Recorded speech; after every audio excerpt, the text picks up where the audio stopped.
Radio 4G en tu casa. Radio 4G en tu trabajo. Radio 4G corriendo. Radio 4G en tu coche. Radio 4G. La escóbula de la brújula. Dirige Jesús Callejo. Presenta David Sentinella.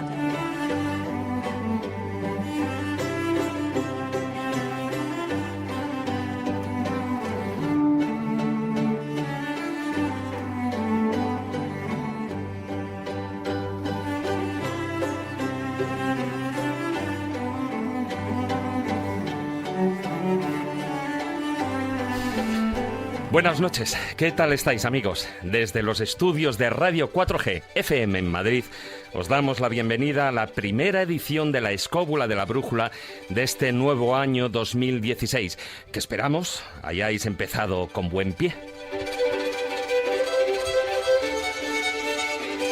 Y nosotros lo hacemos con un programa de esos polémicos, que hay gustos de todos los colores, y aún más cuando se trata de opiniones, y como suele pasar, nunca llueve a gusto de todos, porque no nos engañemos, dictadores los ha habido siempre, y por desgracia, si no cambia la raza humana, siempre los habrá. De hecho, la prueba la tenemos en los 2 últimos siglos, con sociedades más modernas, con un pasado del que aprender. Y aún así, han proliferado como setas los dictadores, tiranos y sátrapas por casi todo el mundo.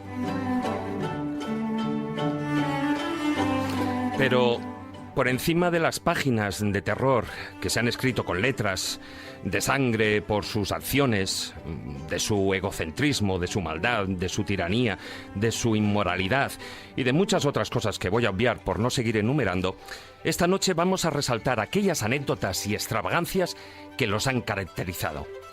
Algunas podríamos describirlas casi como banalidades. Coleccionismo de todo tipo, desde zapatos hasta cintas de vídeos pornográficos, o la adicción al lujo y al despilfarro más desmesurado, aunque eso sí, a costa del dinero de sus súbditos.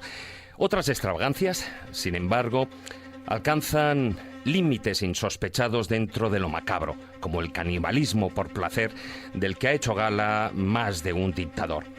De todas esas extravagancias y curiosidades, y por supuesto también de su historia, hablaremos esta noche, especialmente a lo largo del filandón. Pero también tendremos secciones que irán acorde con el tema central. Contaremos con la sección del crononauta, en la que Guillermo Díaz viajará hasta la segunda mitad del siglo XIX para conocer a la controvertida figura del mariscal paraguayo Francisco Solano López y su protagonismo en la Guerra de la Triple Alianza, o también conocida como Guerra de Paraguay. Con el zurrón del caminante nos iremos hasta las ruinas de la ermita de San Polo de Villa del Prado, en el término municipal de Aldea del Fresno. En la sección de Tumba en Tumba, Marta San Mamet nos hablará de los dictadores Batista y Trujillo, ambos enterrados, curiosamente, en cementerios de Madrid. Además, entraremos también en la Biblioteca de Alejandría para hablar con Miguel Pedrero sobre la publicación de su reciente libro Nos vemos en el cielo, escrito junto al periodista Carlos Fernández, bajo el sello Palmira de la editorial La Esfera de los Libros. Y como no, finalizaremos el programa con los cuentos de Callejo y sus moralejas. Todo ello gracias al buen hacer de Víctor San Román, que nos acompañará a los mandos de la parte técnica. Ya sabéis que podéis enviar vuestros comentarios y preguntas durante el programa mediante 3 vías. A través de WhatsApp, al número de Radio 4G, es el 636-689-184, os lo repito, 636-689-184. No olvidéis, como digo siempre, de poner vuestro nombre en el mensaje. También podéis hacerlo a través de nuestra página oficial de Facebook, en la Escóbula de la Brújula, o si preferís, en Twitter, a través de nuestro perfil @escobuleros. Y el hashtag de la edición de esta noche es #dictadores. Dicho esto, y sin más demora, nos subimos una noche más a nuestra particular escóbula voladora, dispuestos a conocer las inauditas extravagancias de los dictadores más abyectos y que desgraciadamente forman parte ya de la historia de la humanidad. Así que, queridos escobuleros, comenzamos. La escóbula de la brújula. I am for free press, fair elections and equal rights for women. I can't say that.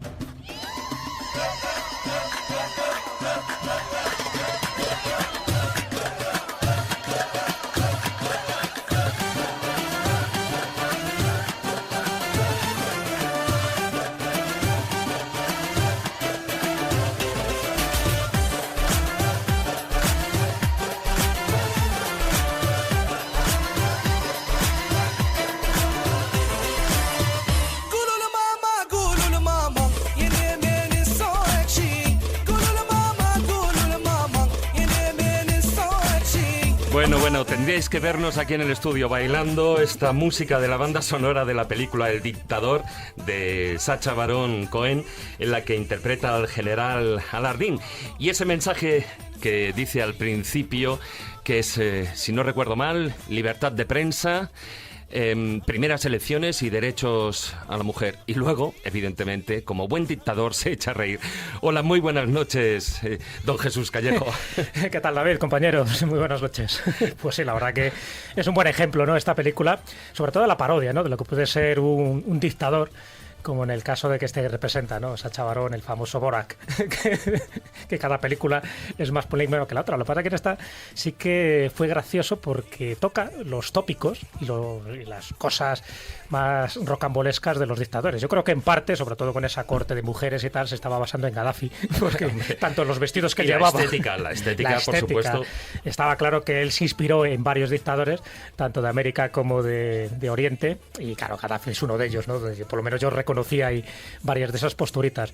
Pero bueno, no es la única película. Acuérdate también la del Gran Dictador, de Charles Chaplin, ¿no?, que también era una de esas películas claves, y por supuesto la de Woody Allen, la de Bananas, que también hace una parodia interesantísima, casi el preludio ese de menos samba y más traballar, ¿no? Pero bueno, en el fondo lo que se está reflejando es ese tipo de dictador que raya en lo estrambótico, en lo grotesco, en la estupidez, si no fuera porque detrás de cada dictador pues hay un cúmulo de muertes y de agravios, ¿no?, y de masacres, que es lo que hace que formen parte de esa historia negra de la historia del mundo. Pero si no fuera así, desde luego, serían personajes de cómic que solo les faltaría tener un gato negro a cada uno de ellos, acariciándolo y riéndose de forma sarcástica mientras no, o alguno de estos, mientras ¿no?, está a punto de apretar ese botón rojo que acaba con la humanidad. En el fondo es lo que persiguen prácticamente todos los dictadores. Por lo menos persiguen dos cosas y luego lo comentaremos. Una es perpetuarse en el poder como sea, por eso siempre ganan las elecciones con el 100% de los votantes, y la otra es ese culto a la personalidad. Y a ver quién se atreve a llevar la contraria. Sí, no, hay algunos que se la llevan a la contraria y forman parte de ese cielo de los opositores. Y luego pasa lo que pasa. Pasa lo que pasa. No, es lo que tiene oponerse a un dictador, que no vives para contarlo. No, yo por si acaso, yo no opino. Hola, muy buenas noches, don Carlos Canales. Hola, Jesús ha dado en uno de los puntos esenciales. Es decir, se creen héroes de cómic, pero ¿sabéis que hay uno que lo hizo? Sí, Evan ahí, el dictador de Togo, se creó un cómic que era el protagonista y era obligatorio que lo leían en los colegios y encima lo vendía. Y los relojes tenían siempre su imagen, los vendía $20 que iba para él. Bueno, realmente hay dos cosas interesantes sobre lo que acaba de contar Jesús que forman parte de la estructura esencial de los dictadores. Es decir, primero, nosotros vamos a hablar hoy de excentricidades de dictadores, pero es que todo dictador es excéntrico por naturaleza, porque todo dictador padece algún tipo de trastorno de personalidad, es evidente. Todos. Bueno. El 100%. Hombre, el culto a la personalidad. Tú me estás diciendo por aquello de la locura, ¿no? No hablo de locura, hablo de trastorno de personalidad, que es una cosa totalmente diferente. O sea, no es necesariamente una enfermedad mental, pero está claro que les pasa algo, no son gente normal, porque si no, no estarían tan obsesionados en destinar su vida al fracaso. No hay ningún dictador que haya tenido éxito en su vida. Ni siquiera Franco, que es de los pocos que murió en la cama, y tranquilo. Pero ni aun así. Es decir, no lo logran nunca. Es decir, pero ¿para eso qué construir? Era por el brazo de Santa Teresa. No, pero ahora hablamos de eso, hablaremos si eso es excentricidad o no. Pero fíjate curioso, ¿por qué construirte estatuas gigantescas que van a derribarte? ¿Por qué llenar todo de efigies que van a quemar? Si todo el mundo sabe que ese es el destino inevitable de lo que te va a ocurrir. No, es ahí el problema. El problema es que piensan que no. Bueno, Piensa que va a ser la excepción, que ese es el tema interesante. Ahora que has dicho lo de bueno, que yo he dicho el tema de la locura o no locura, y me he recordado un chiste, por eso he dicho, dice, uno de los opositores le dice a un dictador, ¿no? Señor, usted ha enloquecido de poder. Y el dictador le contesta, claro que sí. ¿Has intentado enloquecer sin poder? Es aburrido, nadie te hace caso. No, claro, pero... Es que es literal. A ver, luego hablaremos de las excentricidades que generan el miedo, el poder absoluto. Pero hay una cosa muy importante también, otro tema que ha tocado Jesús ya, y es que, aunque nos parezca de broma, detrás de todo este tipo de dictadores excéntricos, taraos, absolutamente piraos, hay un montón de gente que les apoya de verdad. O sea, cuidadín con eso. Es decir, hay un montón de gente que les apoya de verdad. No todo el mundo está sometido y en contra. Si no, no aguantarían ni un minuto. Luego hablamos de las razones o no. Sí, no, desde luego dejar que presente a Maese, don Juan Ignacio Cuesta. Muy buenas noches. Hola. Porque hoy, como estamos diciendo, te veo parco en palabras. Eso lo voy a solucionar yo rápido. ¿Cómo que parco en palabras? Si no me has dejado Hola. todavía. No. Me refiero a que como estamos apuntando todas esas extravagancias y lo que es considerado como dictador, porque una cosa es un dictador porque él mismo se coloque en el sitio, y al que no podríamos considerar un dictador sería el que es elegido por votos, por unas elecciones. Bueno, a veces hay personajes que son elegidos por muchísimos votos de la gente y luego se comportan como dictadores. No olvidemos que hay muchos casos en la historia de gente que ha sido apoyada por sus masacrados. El caso, por ejemplo, en España de Fernando VII es un caso muy concreto, aunque no sería un dictador digamos en senso estricto, pero sin embargo él arremete contra los que le apoyan. O sea, es algo así. El caso de Hitler, que le apoya todo el pueblo alemán. Hugo Chávez pasó lo mismo, ¿no? Pero eso no tiene que ver nada. Pero fijaros, perdón, un detalle. Es que hay un tema muy importante. Fijaos que, como vamos a hablar de excentricidades, los más peligrosos, los más fríos, los que menos excentricidades a lo mejor desde el punto de vista risible tienen, son los que forman parte de son producto de juntas militares o grupos. Los que encabezan grupos poderosos y peligrosos. Esos no suelen ser tan grotescos como los que vamos a contar. Y dan mucho más miedo. Hablo de Pinochet, por ejemplo, Videla. Es decir, los que forman parte de grupos muy... Esos no tenían sentido del humor. Es otra cosa. Exacto. Bueno, la Junta Militar de Birmania ahora. Claro, exacto. Esos no tienen sentido del humor. Es que yo creo que, hombre, teniendo en cuenta la hora se puede decir algunas barbaridades. Hay algo que hay detrás de un dictador que es un tipo de frases muy concretas que de alguna manera revelan un poquito la esencia de su pensamiento. Por ejemplo, yo he oído muchísimas personas a mi alrededor que decían algo así como: prefiero que me recuerdes como un hijo de puta que como un gilipollas. Entonces, la gente que piensa así, si llega a pillar poder, peligrosa, sí. Es peligrosísima. Es peligrosísima porque está claro que son psicópatas, no tienen empatía con los demás y no tienen capacidad ninguna de poder entender que los demás también sufren. Y que pierden el contacto con la realidad, Claro, de todas formas, Juan Ignacio, yo creo que has dado una tecla muy importante, porque hay una frase que dice: dale poder a una persona y sabrás realmente cómo es, ¿no? Sí, bueno, eso... Entonces, ¿es el poder el que cambia a las personas? ¿O realmente acceden a esa dictadura, a ese poder, porque ya tienen una línea marcada en su mente? Esa es la teoría de bananas, de Woody Allen. La teoría de bananas es que cuando tú llegas al poder enloqueces, si el poder es absoluto. ¿Os acordáis que cuando dan el golpe de Estado los revolucionarios en el país, que es Cuba, el país sudamericano, que simbólicamente es como Cuba, y que van todos con las barbas colocadas con gomas en las orejas? Entonces, cuando aparecen por ahí, de repente empiezan a dar las primeras medidas. Y el idioma oficial del país será a partir de ahora el sueco. Y todo el mundo tendrá que cambiarse de ropa interior cada día. Y para que se sepa, la llevarán por fuera. Y empiezan a dar normas absurdas. Entonces, de repente enloquecen al minuto 1 de coger el poder. Y consiste en que el poder absoluto corrompe absolutamente. Por eso ese tipo de excentricidades que vamos a hablar hoy, que muchas son grotescas y graciosas, menos para el que las sufre. Porque cuando hablemos, por ejemplo, de dictadores caníbales, hombre, si se come tu hígado el dictador, pues hombre, gracia no te hace. Entonces, claro, decir, ese tipo de cosas serán excentricidades, pero no son precisamente simpáticas. No, son más bien macabras. Hay excentricidades que tienen que ver con el lujo, que no son a lo mejor lesivas para los demás, como uno de los casos que traigo yo hoy, pero hay otras excentricidades que realmente son terroríficas, porque la miscelánea de gente en este mundo que ha masacrado a la gente que se supone que le tiene que apoyar y que le tiene que tienen que ensalzarles de alguna manera o mantener su poder es tremenda. Ahí tenemos muchísimos casos, o sea, está clarísimo que hay gente que el viva las caenas lo lleva prácticamente como norma, ¿no? Claro, lo que no significa que un dictador psicópata, brutal y asesino no pueda tener gracia en un momento dado alguna frase. Estaba pensando, por ejemplo, en la de Liz. Deberías venir a Uganda si quieres conocer un hombre de verdad, que le dijo Idi Amin a la reina de Inglaterra. Bueno, pues esta demuestra que está como una cabra, pero puede tener hasta gracia. ¿Sabes que él se autotitulaba el señor de las bestias de la tierra y de los peces del mar, conquistador del Imperio Británico, mariscal de campo, doctor, rey de Escocia y presidente vitalicio? Era sus títulos. Y enamorado de la reina de Inglaterra. Bueno, él quería casarse con una oriental, entonces como le rechazó, pues rompió, no prohibía entrar a cualquier asiático en el país. Rompió las relaciones con todo país al este de Suez. Entonces, bueno, son las locuras, pero bueno. De todas maneras, antes habéis metido entre la nómina de dictadores excéntricos por algunas características a Francisco Franco. Hombre, dormía con la mano de Santa Teresa. Sí, pero Francisco Franco es un dictador atípico porque realmente él llega ahí de alguna manera por casualidad. Tú lo sabes perfectamente. Y llega porque la casualidad de que se le van cayendo, digamos, aviones, sí. los amigos por el camino, ¿no? Sí, van muriendo los generales. Sí, esa es una manera de decirlo, sí. Que se lo digan al general Mola. No, pero mira, o a Sanjurjo. O a Sanjurjo. Un dato curioso, ahora que ya ha mencionado Carlos a Idi Amin.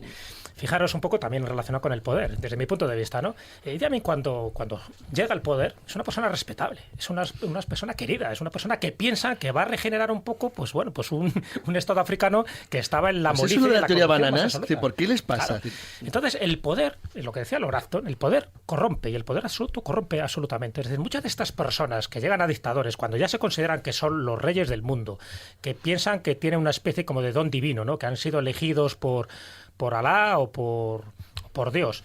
Esta gente, a partir de ahí, que es lo que les pasaba a los emperadores romanos, por otra parte, pierden ese contacto con la realidad, hay un culto a la personalidad, ellos se asocian directamente a lo que más cree el pueblo, es decir, se deifican y por eso hacen cantidad de estatuas y ocurre una cosa muy curiosa, yo creo que es muy importante decirlo desde el primer momento. Cuidado, los dictadores no son de derechas ni de izquierdas, es decir, porque el poder corrompe absolutamente, tanto a la extrema derecha como a la extrema izquierda, porque el que llega a ser dictador le da igual el pueblo, es decir, automáticamente empieza a servirse del pueblo, de ahí que empiezan a coleccionar objetos de lo más variopintos, que sean unos mujeriegos, es decir, que tengan el derecho de pernada, que empiecen a tener millones y millones de dólares o de euros a sabiendas que incluso su pueblo está pasando hambre. Es decir, este tipo de cosas que forma parte de un paranoico, no son paranoicos desde el primer momento, son paranoicos desde el momento que se aupan al poder y se dan cuenta que pueden hacer lo que les dé la gana. Y no solo lo que les dé la gana en su país, sino que encima tienen el apoyo de otros presidentes europeos. El caso, por ejemplo, de Bokassa con Giscard d'Estaing es clamoroso. O sea, Bokassa nunca hubiera sido el Napoleón negro, nunca hubiera tenido esa investidura, esa coronación absurda y de chiste, si no es porque el gobierno francés en aquel momento la apoya. ¿Y por qué la apoya? Por intereses económicos. Eso les lleva, por ejemplo, como estamos hablando de excentricidades... Por intereses están apoyando al coreano, claro, los chinos. Pero como hablamos de excentricidades, ese es el caso clásico de, por ejemplo, claro, como has citado Bokassa, por ejemplo, era un ignorante profundo. Bokassa era le llamamos un pringao. Era un pringao al que el gobierno francés le intentaba mantener allí porque le interesaba Centroáfrica por miles de cuestiones de carácter, como podéis imaginar, económico. Y entonces no vacilaron, como en realidad a los franceses les importaba un bledo lo que le pasaba al pueblo de Centroáfrica, en colocar un verdadero tarao al frente del país con una especie de oropel fantasioso y absurdo que él se llega a creer. Hay un momento que Bokassa, por ejemplo, como era un ignorante profundo, odiaba a los matemáticos. Pues sabían más que él, o sea, no sabían ni sumar prácticamente. Bueno, todo el mundo sabía más que él. Claro, entonces descubrió que había un matemático en Camerún respetable. Entonces ordenó que lo mataran y se lo comió. Entonces, pues claro, ese es el caso perfecto de hasta qué extremo llegas cuando estás como una cabra. Es que Giscard d'Estaing llegó a comer carne humana. Es decir, sí, porque se la sirvieron en la coronación. Claro. Dice, ¿qué te ha parecido la comida? Y el otro dice, pues bien, me ha parecido bien. Dice, ¿sabes que has comido carne humana? Y Bokassa dice, la carne humana es tan salada como la de leopardo. O sea, decía unas estupideces continuas. Pero el problema no es que dijera estupideces, en el fondo era un descerebrado, es que la aplaudían. Y no sus súbditos, que no les quedaba más remedio porque si querían llegar a los 50 años. ¿A los 50? gobierno. ¿Quieres decir a los 20? Sí, bueno, digo los 50, sus ministros. Ordenó matar a un centenar de estudiantes porque no supusieron un informe que diseñó para ellos. Claro, solo la ceremonia de coronación de Bokassa, que sabes además es muy curioso, ¿no? Sí. Porque él obligó a ver la película de Napoleón de Sacha Guitry para que todo el mundo supiera cómo era una coronación, porque él no sabía. Bueno, él era francófono y lo más que sabía era algunas referencias en la historia de Napoleón. Por supuesto, si hubiera sabido algo de Gengis Khan, se hubiera coronado como Gengis Khan. Entonces, como la única película que él conocía de Napoleón era la de Sacha Guitry, pues obligó a cada uno de ellos a que la vieran y luego lo reprodujo exactamente como era la coronación, poniéndose en la misma la corona, igual que hizo Napoleón en el año 1804. O sea, es decir, que este tipo de estupideces solo es permisible a uno que le apoyan gente que realmente mantienen el poder. En este caso estamos hablando de Francia. Luego, si queréis, hablamos de todas las dictaduras que apoyó Estados Unidos y que sigue apoyando. Además, una dictadura que supuso, hay una coronación, mejor dicho, una fortuna, que supuso un tercio del Producto Interior Bruto del país. Bueno, pues un tercio como pudo haber supuesto la mitad, le daba exactamente igual. La gente muriéndose de hambre. Es que fijaros que hay un tipo en concreto de dictador que es curioso, además, para un estudio, ¿verdad, Carlos? Que sería el caudillo. El caudillo como dictador. La palabra caudillo es importante. Es que habéis sacado a Gengis Khan. Solo hay dos que se han puesto el nombre caudillo en el siglo XX. Chiang Kai-shek y Franco, los dos se pusieron caudillo. Bueno, creo que Trujillo estuvo por ahí. Bueno, Trujillo también. Bueno, tenía todos los... Ahora hablamos de Trujillo, pero tenía todas las taras de los dictadores. Pero no olvidemos la etimología. Caudillo es el que dirige a su pueblo. Es el que dirige a su pueblo, porque habéis mentado a Gengis Khan, que era un auténtico caudillo de su pueblo, ¿no? De alguna manera. Sí, pero eso no sería dictador, sería otra historia. Sí, pero actúa como tal. Para que... A ver, el dictador, y yo creo que eso es bueno también decirlo desde el principio para diferenciarlo de lo que son emperadores, de lo que son, en fin, sí, claro, reyes. Y gente de la Edad Media. Vamos a hablar de gente del siglo XX. El que le vuelve loco el poder. 19-20. Desde el 19. 19-20, moderno. Sí, 19-20, moderno. Si nos vamos atrás, desde luego, entonces no terminaremos con este programa. Pero bueno, en el fondo, si utilizáramos una frase así periodística, ser dictador es un trabajo de locos. ¿Por qué? Porque al final acaban como una regadera. Sí, sí. Es decir, ese es el dictador, el que pierde el contacto con su pueblo, con la realidad, el que empieza a enriquecerse a costa de su pueblo y el que tiene un culto a la personalidad. De ahí que aparezca en su efigie, en estatuas, en sellos, en el váter, como le pasó al de Turkmenistán, que estaba en todos los lados. Entonces llega, bueno, y el de Kim Jong-un y Kim Jong-il. O sea, el de Turkmenistán yo creo que está copiado en serio, del asunto Tornasol de Tintín, porque es que es igual. Sí, sí. O sea, con una estatua con su bigote por cada lado. Luego lo comentaremos, pero ese sobre todo es alrededor de un libro que él escribe y que obliga a todo el mundo a leer.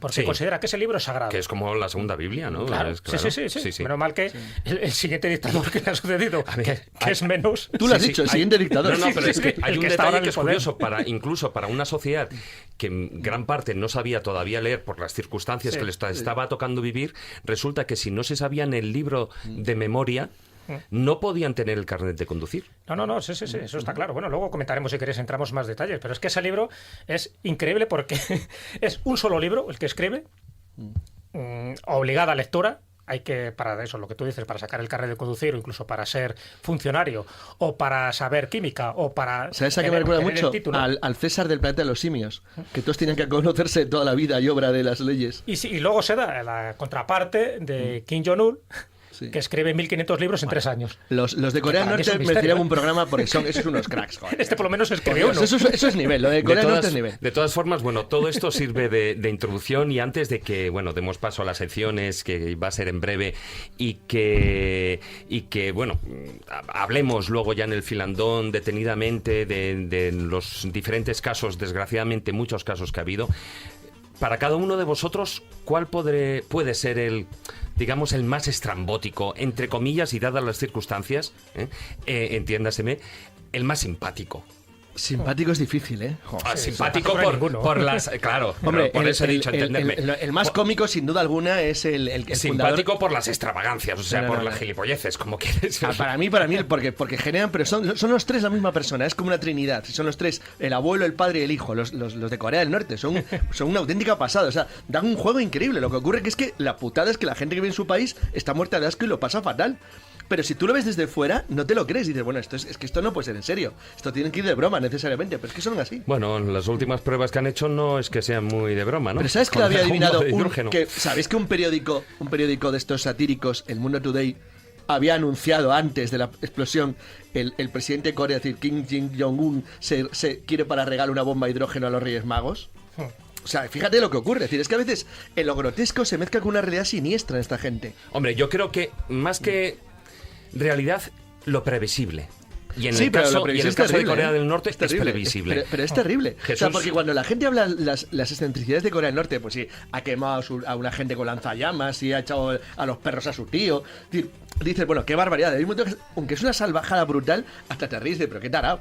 Pero luego, en cambio, el problema es que la gente dentro lo sufre. Mira, para mí yo creo que si hablamos de dictadores estrambóticos y grotescos, y específico bien estrambóticos y grotescos, hay 3 que se llevan la palma.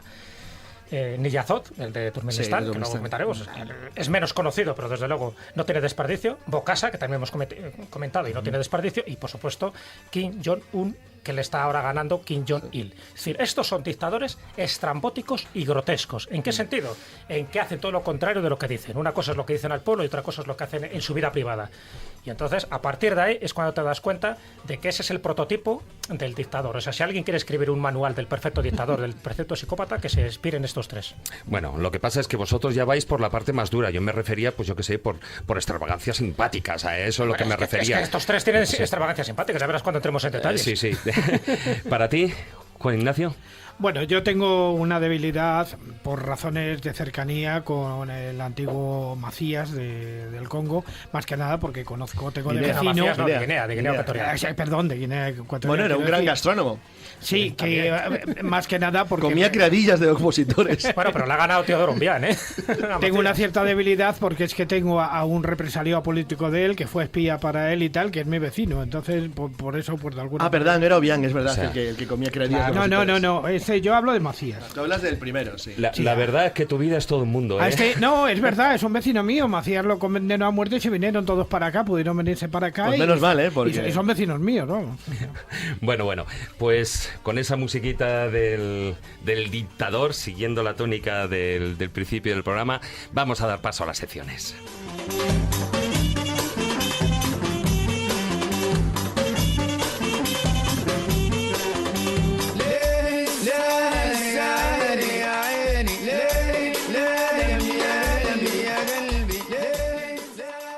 Si quieres viajar a lugares con historia y sumergirte en los grandes misterios de nuestro mundo, La Escóbula de la Brújula, en Radio 4G. El crononauta.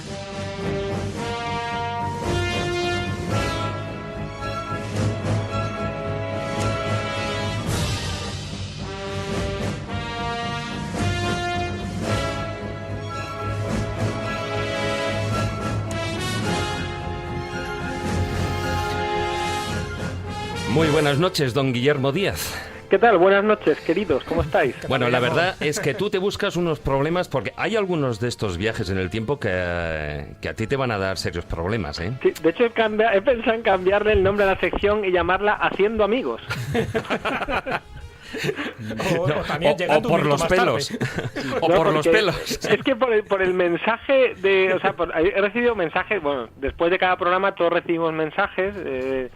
cariñoso normalmente, de gente pues de todo tipo, pero últimamente recibo muchos mensajes muy positivos, pero me he hecho un hueco entre los seguidores de Benjamin Crane con el programa especial de Navidad. ¿Sabes? Que no les cayó, a algunos no les cae especialmente bien, y hoy, precisamente hoy, voy a pisar otro callo.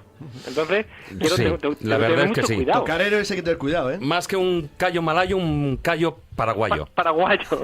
Pero bueno, no, vaya por delante que realmente, si bien de lo que vamos a hablar ahora a continuación, no sé si técnicamente calificarlo como dictador o no, y creo que se da un fenómeno muy, muy estudiado que hay, que es como ante la agresión uno se une y reclama lo propio como bueno, aunque no sea del todo bueno. No sé si me explico. A ver, como un libro cerrado. Perfectamente, tío, pero como sabemos de quién vas a hablar, claro, que todavía no se lo has claro. dicho al público, ¿te has dado cuenta que hay un enorme problema de herencia en el caso de la persona de la que vas a hablar? Hombre, claro, porque hay mucha pasta en juego. No. Y el tema del anterior, su antecesor, yo supongo... Claro, ¿de su padre? No, su padre no. El primer gran dictador de Francia. ¿El doctor Francia? El doctor Francia. Sí, El Supremo, sí, sí, tío. claro. El El Supremo, y que fue el ausente después, porque para los motes nunca han sido muy originales, ¿eh? Para los apodos, los dictadores. La verdad que no.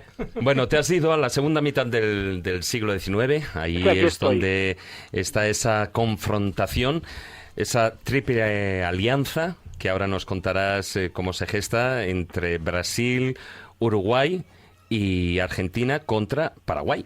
Contra Paraguay, que además se consigue, vamos a ver, el protagonista de hoy es Francisco Solano López, el mariscal paraguayo, héroe que nacional, no para todos los paraguayos, pero para muchos.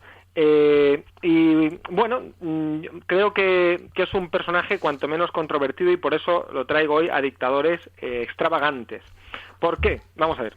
Bueno, Paraguay tiene unas características, lo voy a decir muy rápido para no enrollarme tanto como suelo hacer en esta sección y luego me regañáis. Paraguay es un país sin salida al mar, eso es importantísimo que se entienda para todo lo que voy a contar a continuación. Necesita tener salida al mar a través de Uruguay. Entonces, y para cualquier país que se precie tiene que tener salida al mar y si no eres paisito. Alemania cada vez que la lía busca una salida al mar. Pues eso. Entonces, hay que empezar diciendo pues que desde que Paraguay fue conquistada por los españoles en 1537, esto Carlos también lo recoge en algunos de sus libros, de Martínez de Irala, toma Paraguay. Por cierto, hoy en día Irala es un apellido bastante común en Paraguay y muchos de los próceres de Mayo descienden de la cantidad de concubinas que Martínez de Irala y su gente tuvieron en toda la zona, ¿no? Bueno, vivía bien.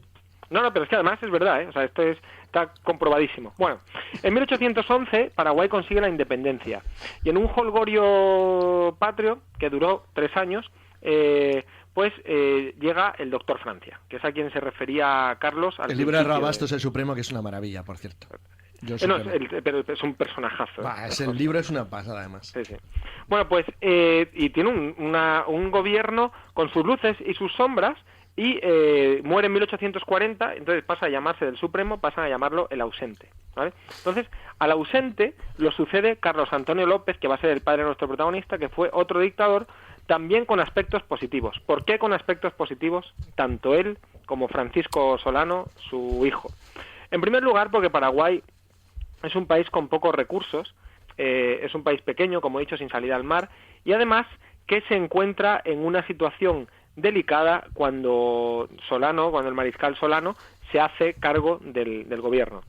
Tenía unas particularidades con respecto a sus compatriotas. Su padre lo envió a Europa para que se formase bien, y se formó bien.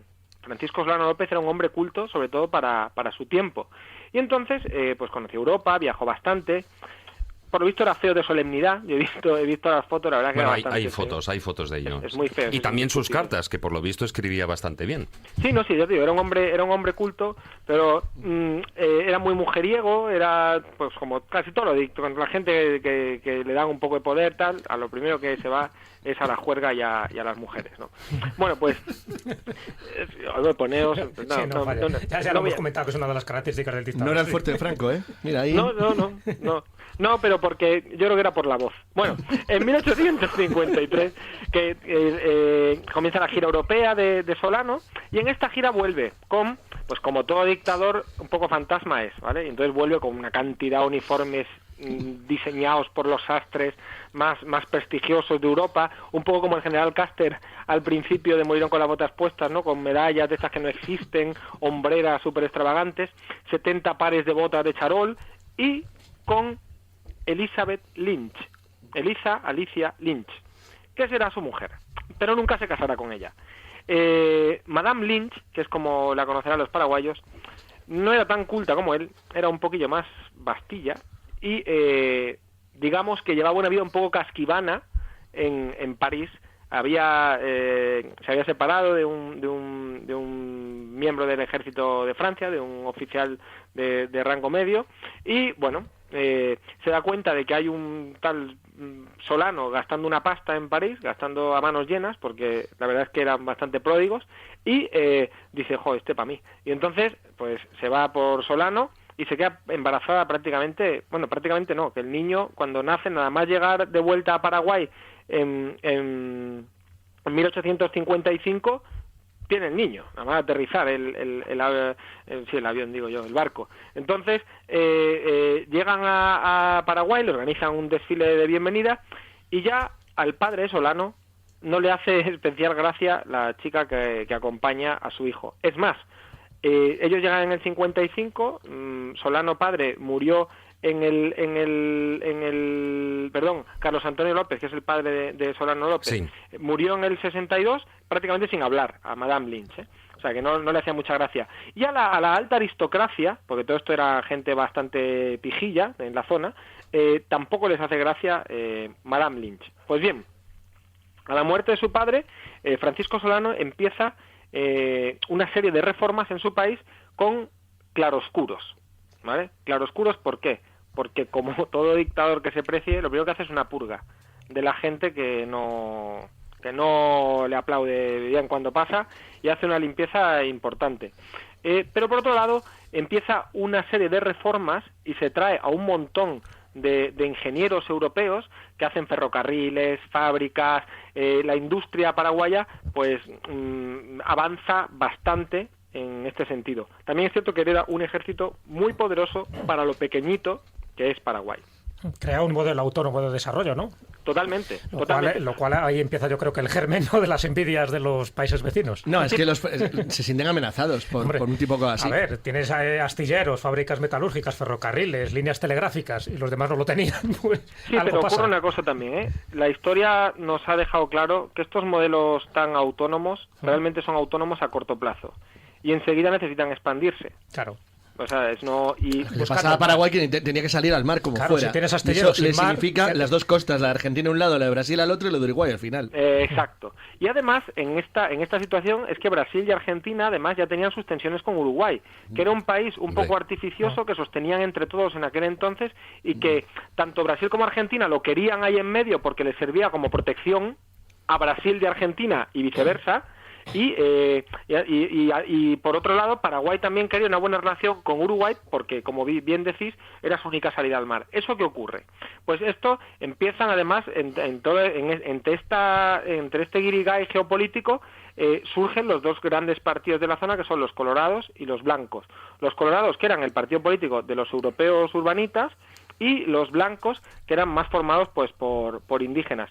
Tiene una particularidad el caso de algunos de estos países, que es que las revoluciones vienen por parte de los criollos, de los descendientes de los europeos, no vienen por parte de los indígenas en muchos casos, que es algo muy particular de esta zona, ¿no? Pero bueno, ¿qué ocurre? Que durante una serie de disputas, un grupo de rebeldes argentinos de los colorados invaden Uruguay para derrocar al gobierno de los blancos que hay, ¿no? Los blancos, que eran los indígenas, como he dicho antes. Y Uruguay pide ayuda a López, que era del Partido Blanco.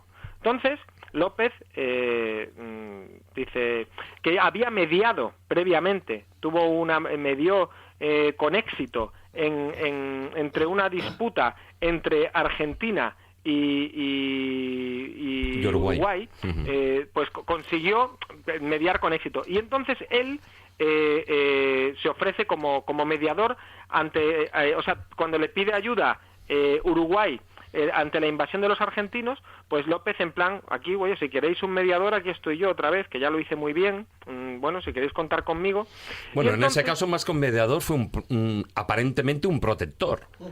Claro, lo que pedía Uruguay era ayuda de su ejército, pero López, como ya había mediado previamente con éxito, pues empieza un poco a decir, alguien aquí necesita un mediador, tal, aquí estoy yo. Quería su protagonismo, pero sin meterse todavía en follones. Entonces, sorpresivamente, en esta situación, Brasil, gobernado por los colorados, invade Uruguay. Y entonces Brasil derroca al gobierno uruguayo y lo pone un gobierno satélite suyo, ¿no? Entonces pone en peligro el acceso al mar de Paraguay. Esto a grandes rasgos. ¿Qué ocurre? Pues que López, primero, la verdad es que fue bastante torpe porque perdió una oportunidad de oro para liderar una unión entre los blancos de Uruguay y Argentina, ahora ya derrotados, y por otro lado parece ser que la influencia de Madame Lynch es nefasta, que ve la oportunidad de que su pareja, su amante, se convierta en un personaje mucho más influyente en la zona. Y él se deja asesorar menos por su entorno, por su estado mayor, que por su mujer, ¿no? Entonces, Brasil derrota en poco tiempo a Uruguay. La acción más importante fue tras una heroica resistencia, la verdad, de los uruguayos en Paysandú, ¿no? Y este es el hecho fundamental que la caída de Paysandú va a acarrear terribles consecuencias para Paraguay y, desde mi punto de vista, la torpe acción que emprende Solano López a partir de este momento. Solano López rompe la neutralidad argentina de una manera totalmente estúpida. Claro, no tiene ningún sentido. Es una torpeza lo que hace, porque él lo que hace es, tras varios intentos fallidos por mar, porque lo intenta, pero no tiene barco suficiente, una flota pequeña todavía, Solano López ordena atacar el Mato Grosso brasileño. Y hacen una incursión, la verdad, a sangre y fuego, ¿eh? Lo que pasa es que en aquella época él lo que hace es proteger el Mato Grosso, porque Mato Grosso... Él lo considera suyo, sí, eso claro, está en duda. En sí. aquel momento todavía no es brasileño. Es bueno, es brasileño, pero él lo considera, es una cosa en disputa. El problema es que consiste que él se mete de una manera, como que va cometiendo un error tras otro, acaba consiguiendo que todo lo que le rodea sea enemigo suyo. Exacto, que es la gran paradoja que se da con él. Pero eso es que si tú te pones a pegar de patadas a un gigante tienes un problema, pero si le pegas a patadas a dos, ya tienes un problema gordo. Y si le pegas a tres, es una triple alianza. Ya tienes un problema gordo. Claro, es que el problema, pero es que no es a dos, porque luego se va y le pega una patada a Uruguay que ya es colorado. Están 3 contra él. Entonces, al claro, final, y porque no tenía más países, menos mal que no era Suiza, no, o sea, el tío la lía gorda porque es muy torpe. La verdad es que es torpe porque ya ataca el Mato Grosso, un poco porque lo reivindica. Uno de los regalos que le traen sus hombres del Mato Grosso es un collar de orejas, por cierto.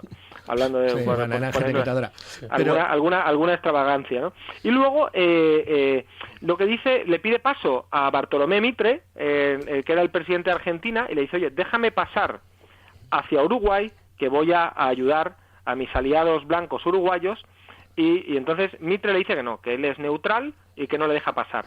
Y no tiene otra cosa mejor, Solano López, que atacar a Argentina. Hombre, lo que pasa es que la neutralidad de Mitre en esos momentos es muy cuestionada. Sí, pero es cierto que no está entrando en el conflicto. Sí, pero la verdad es que atraviesa misiones de parte a parte. Claro. Entonces, y este se mete a lo bestia. Entonces, Solano López logra eso, que los 3 países que se estaban matando entre ellos, hacía nada, e incluso él llegó a mediar entre ellos, se vuelven contra él. Y nada más que en población son 13 millones de habitantes contra medio millón. Y por cierto, medio millón que sabía combatir, ¿eh? Porque es la guerra más sangrienta de América del Sur. No, es la guerra más sangrienta del siglo XIX en el mundo. Es que es no hay nada igual. No hay nada una igual. Barbaridad. Que matan a prácticamente 9 de cada 10. O sea, así. Que murieron 50.000 personas, ¿no? 50.000, 480.000. Matan a 9 de cada 10 paraguayos, ¿no? Prácticamente. Sí. Ahora os digo cómo quedó Paraguay. Paraguay tuvo unos problemas tremendos, pero tremendos, ¿eh? O sea, el Tratado de la Triple Alianza, que firman las tres, o sea, tanto Uruguay, Argentina como Brasil, en su artículo 7 dejan claro, aunque luego en la práctica no fue así, porque fue un genocidio, con todas las letras, ellos acuerdan que hay que derrocar a Solano López, ¿no? Entonces, Solano López lo sabe, además, porque claro, sabe de la existencia del tratado y dice, joder, dice, la que me he metido ahora. Dice, aquí no se rinde nadie. Y establece una estrategia de trincheras bastante novedosa y que, se planta en lo que tendría que haber sido una guerra defensiva, pero una vez más se vuelve a equivocar. ¿Y qué hace? Lanza un ataque total que él va a creer que va a ser el definitivo, y lanza a prácticamente todo su ejército, teniendo en cuenta que Paraguay tenía medio millón de habitantes y un ejército de unos 50.000 efectivos, y lanza a 37.000 en un ataque total en el que él cree que va a vencer a los ejércitos de Brasil, Argentina y Uruguay. De todas formas, Guillermo, nos estamos yendo un poquitín de tiempo, pero a mí me llama una cosa la atención, y es ¿por qué has incluido a este personaje, a este mariscal, dentro de los dictadores extravagantes? Pues mira, porque una vez es derrotado, él, cuando le pegan esta paliza, él hace una serie de cosas ya de persona, pues que ya que ve que se le derrumba todo alrededor y empieza a dejar de ver la realidad. Algo que, si hacéis un poco de memoria, le ha pasado a muchos de los derrotados, ¿no? Que no hay más que ver el hundimiento. Entonces, en este caso, Solano López, lo que le ocurre es que, aparte de liarse con una mujer tanto llamativa y venirse con sus uniformes estrambóticos y sus botas de charol y sus movidas, cuando él huye a la selva porque ya invaden la Triple Alianza, invade Paraguay, él se niega a rendirse, empieza a reclutar niños de 11 años, rebaja la edad de reclutamiento hasta los 11 años y recluta hombres también más allá de los 60, tengamos en cuenta que estamos hablando del siglo XIX, que no son los 60 años de ahora, y además empieza a ejecutar como un loco a todo el mundo que no cumple con su deber. Coloca espías en todo el ejército, manda matar a sus hermanos y cuñados, a ministros. Supuestamente porque estaban conspirando contra él. Sí, pero es que la lista de conspiradores era brutal. O sea, lo que ya empiezan a conspirar contra él porque él tiene que rendirse. O se rinde o acaban con su país.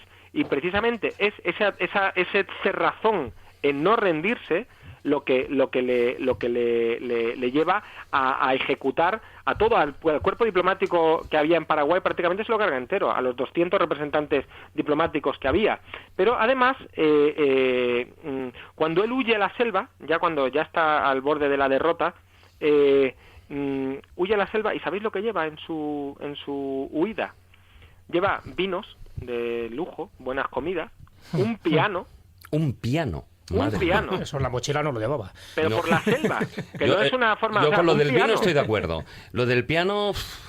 Claro, luego, es una excentricidad ya. Joyas, se llevan todas las joyas, las ropas de lujo, van haciendo fiestas allá por donde van. Su mujer, la Madame Lynch, se niega a reconocer que se les está hundiendo toda la buena vida que llevaban alrededor, y montaban fiestas en la derrota más absoluta, y yo creo que entran en una espiral surrealista.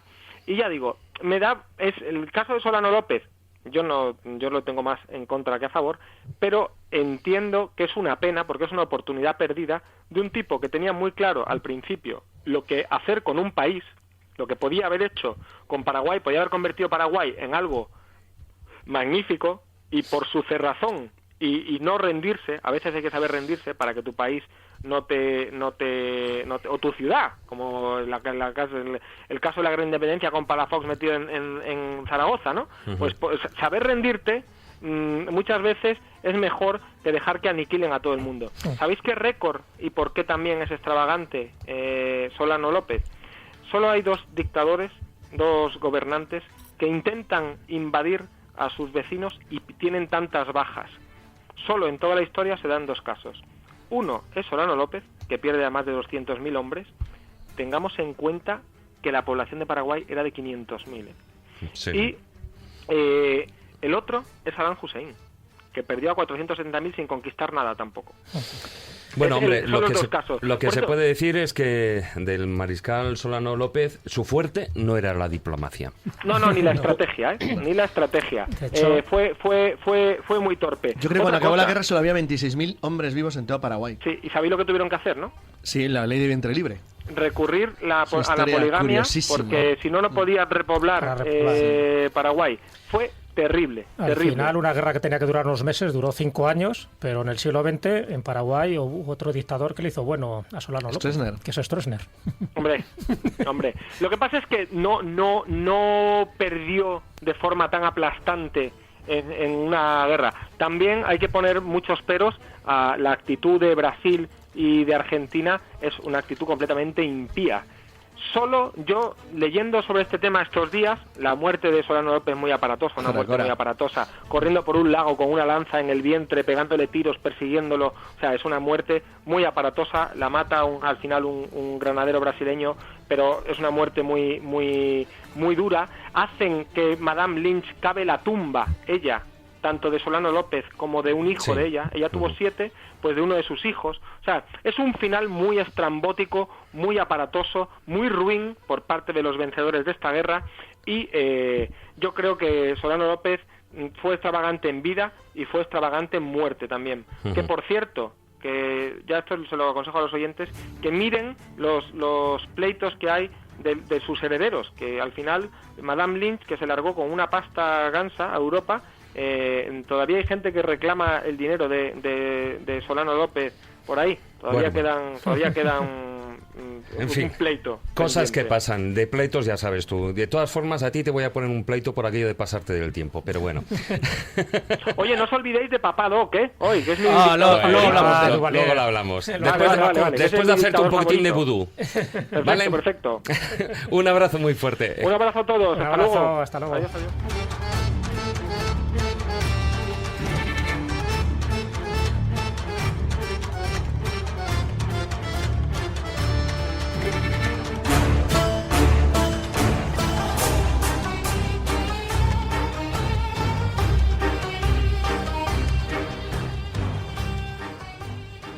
Historia, leyendas, misterio, lugares mágicos.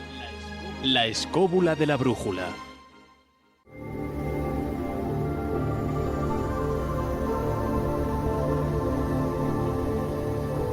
El zurrón del caminante.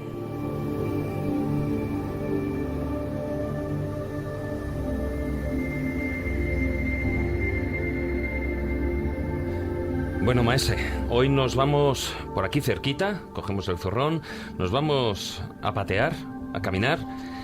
Bueno, esperaremos que salga la luna, cuanto menos, porque si no puede ser un desastre. Y nos vamos hacia unas ruinas que tienen mucho encanto. Sí, efectivamente, porque vamos a meter un poquito de frescura en todo esto. Sin embargo, sí están relacionados de alguna manera con el tema de los dictadores. Y lo están. Lo están, y voy a decir por qué.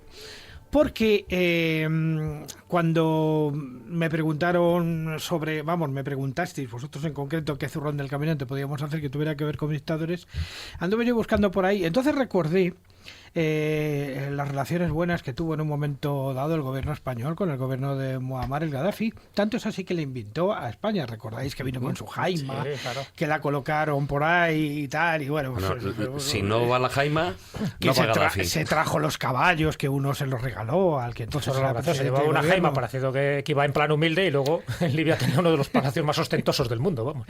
Ciertamente, pero bueno, una de las andanzas que hizo por aquí fue irse de cacería a creo que Alcalá de Guadaira, que luego al final creo que no fue, o sea que lo estuvo posponiendo y al final no fue. Pero sí, un hijo de ellos estuvo en una finca cercana a Madrid, que es la finca de Los Canchos, el Rincón de los Canchos, que está en la localidad de Aldea del Fresno. Y cerca de la localidad de Aldea del Fresno hay uno de esos lugares que a mí me gusta visitar y que lo visité en su día, más que nada porque tuve un despiste. Y es que resulta que me metí de repente en una finca particular y sí, claro. Casi te dan un tiro. De repente veo una construcción octogonal con unas puertas así como muy historiadas y me dicen, no, es que estas son las tierras del Marqués de Griñón. Y dije, oye, es que hay una ermita ahí al fondo. Dice, bueno, vamos a preguntar. Entonces alguien llamó y me dieron permiso para poder ir a verla y hacerle unas fotografías. Y esta es la ermita de San Polo, que está en medio de la finca actualmente. Y es un edificio absolutamente religioso, porque dentro del románico madrileño es una de las pocas muestras que existen. Es una ermita absolutamente mudéjar. Al principio fue iglesia, que pertenecía a la iglesia de Villanueva de Tozara, o Villanueva de Tesaurus, porque realmente lo de Tozara sería la Villanueva del Tesoro, de alguna manera. No sabemos a qué tesoro se refieren, lógicamente. Y entonces en este lugar pues se situó esta iglesia, que luego al final pues terminó simplemente como una ermita. Una ermita que, ya digo, está dentro de una finca privada, pero que está en una zona de absoluto privilegio. Porque tú, como cazador, por ejemplo, sabes que el encinar que se... Está mirando a Carlos. Sí, porque esto no es la televisión, que hay que decirlo.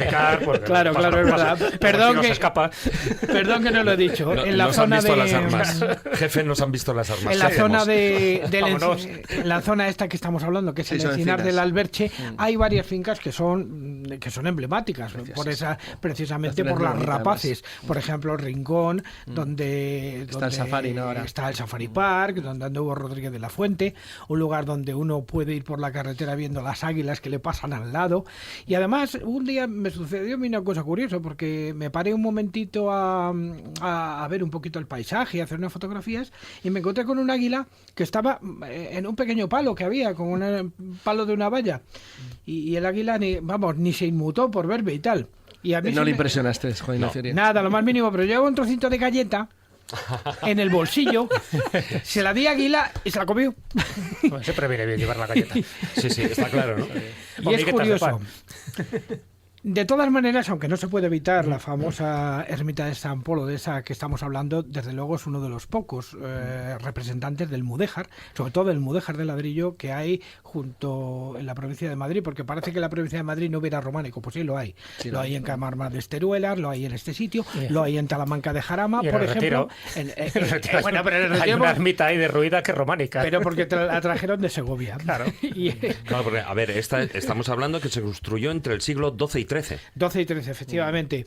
Y luego hay un lugar que está ya mucho más cerca de todo, que es en el cementerio de Carabanchel. Hay una de las pocas capillas románicas que hay en Madrid. Por eso yo lo recomiendo a nuestros oyentes, pues si quieren ocupar del románico madrileño, pues que sepan que existe uno de esos ejemplares justo al lado del río Alberche. ¿Pero se puede acceder? No, no se puede acceder, pero se puede ver desde la carretera. Ahí está la gracia. Cuando uno, ¿no? Claro. Cuando uno va por la carretera, se puede uno parar al menos a fotografiarla con un teleobjetivo. Sí. Y de los que míos que usan para la luna, vamos. Y si uno es rápido, hasta pegarse una carrera. Es verdad que ya está en ruina, pero no deja de tener esa belleza que tiene todo el románico. O sea, que es una belleza que incluso en ruinas es capaz de emocionarte. Sí.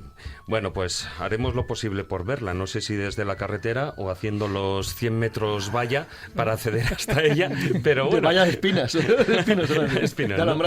Bueno. No, se ve bien desde la carretera, ¿eh? Sí, pero no sé. Tú ya sabes que la aventura es la aventura. En cualquier caso, si quieres ver águilas en la zona de referencia. Eso sí.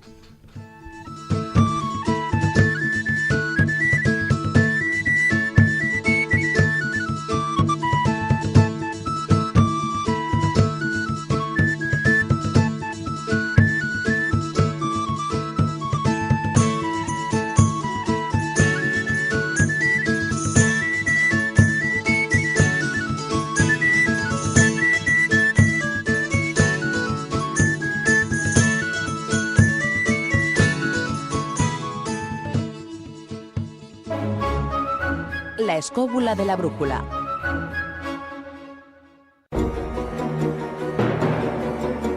De tumba en tumba.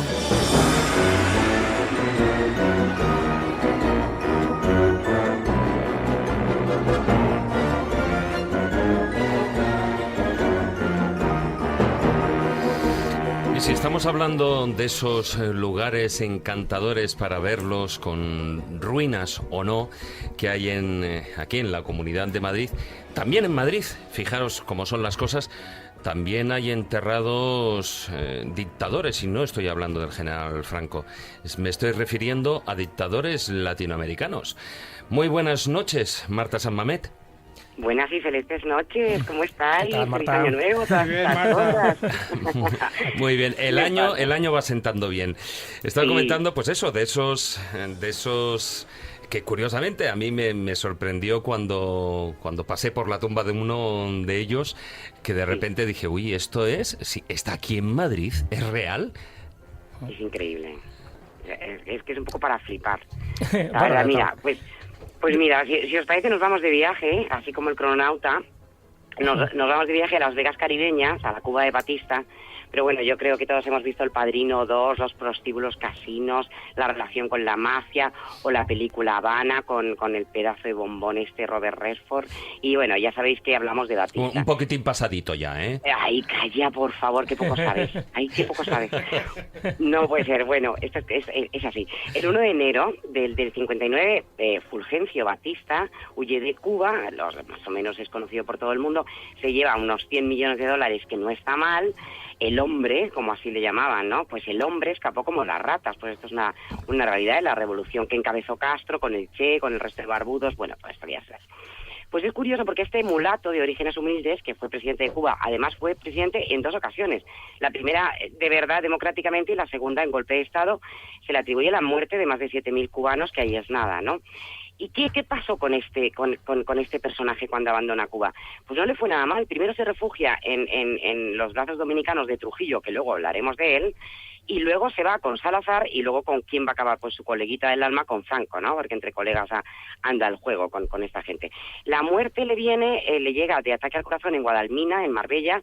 Con 72 años, había vivido muy bien, y le trasladan efectivamente, como dice David, a Madrid, y está enterrado en la Sacramental de San Isidro junto a su hijo Carlos, que falleció con 19 años, y con su mujer Marta, que falleció con 82 años en Florida y que también fue trasladada a esta tumba. Entonces es verdad que la gente flipa cuando pasa por delante de la tumba, pero es que bien clarito dice Fulgencio Batista Saldívar, es presidente de la República de Cuba, y debajo pone Marta Fernández Miranda, viuda de Batista, ex primera dama de la República de Cuba. O sea, que no hay equívoco posible y le tenemos aquí. Sí, sí. Pero no es el único. Lo del equívoco está bien porque mucha gente piensa que no está en San Isidro, sino que está además en la Almudena.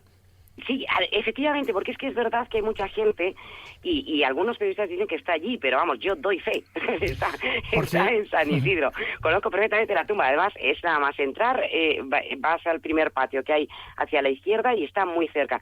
Es verdad que es una tumba muy humilde, de granito, apenas hay flores, o sea, no es una tumba de estas visitadas, poca gente lo sabe, pero el hombre está allí, o sea, por lo menos su cuerpo y su mujer y su familia, o sea, estar está. Ya, Marta, pero uno de los cementerios que es un museo al aire libre que es auténticamente gozoso, vamos. Sí, como lo sabes, maese, gozoso, es uno de mis favoritos, es verdad. Es el gran museo, para mí uno de los grandes museos de España. Pero bueno, ya se va poco a poco conociendo. Bueno, vamos con el segundo dictador. Marta, antes de entrar ya con Trujillo, que la verdad que se las trae, sí. El caso de Batista es de los pocos dictadores que realmente muere plácidamente, ¿no? Muere en Marbella de un infarto de corazón, o sea que realmente no acaba como realmente muchos opositores cubanos le hubiera gustado que acabara un dictador.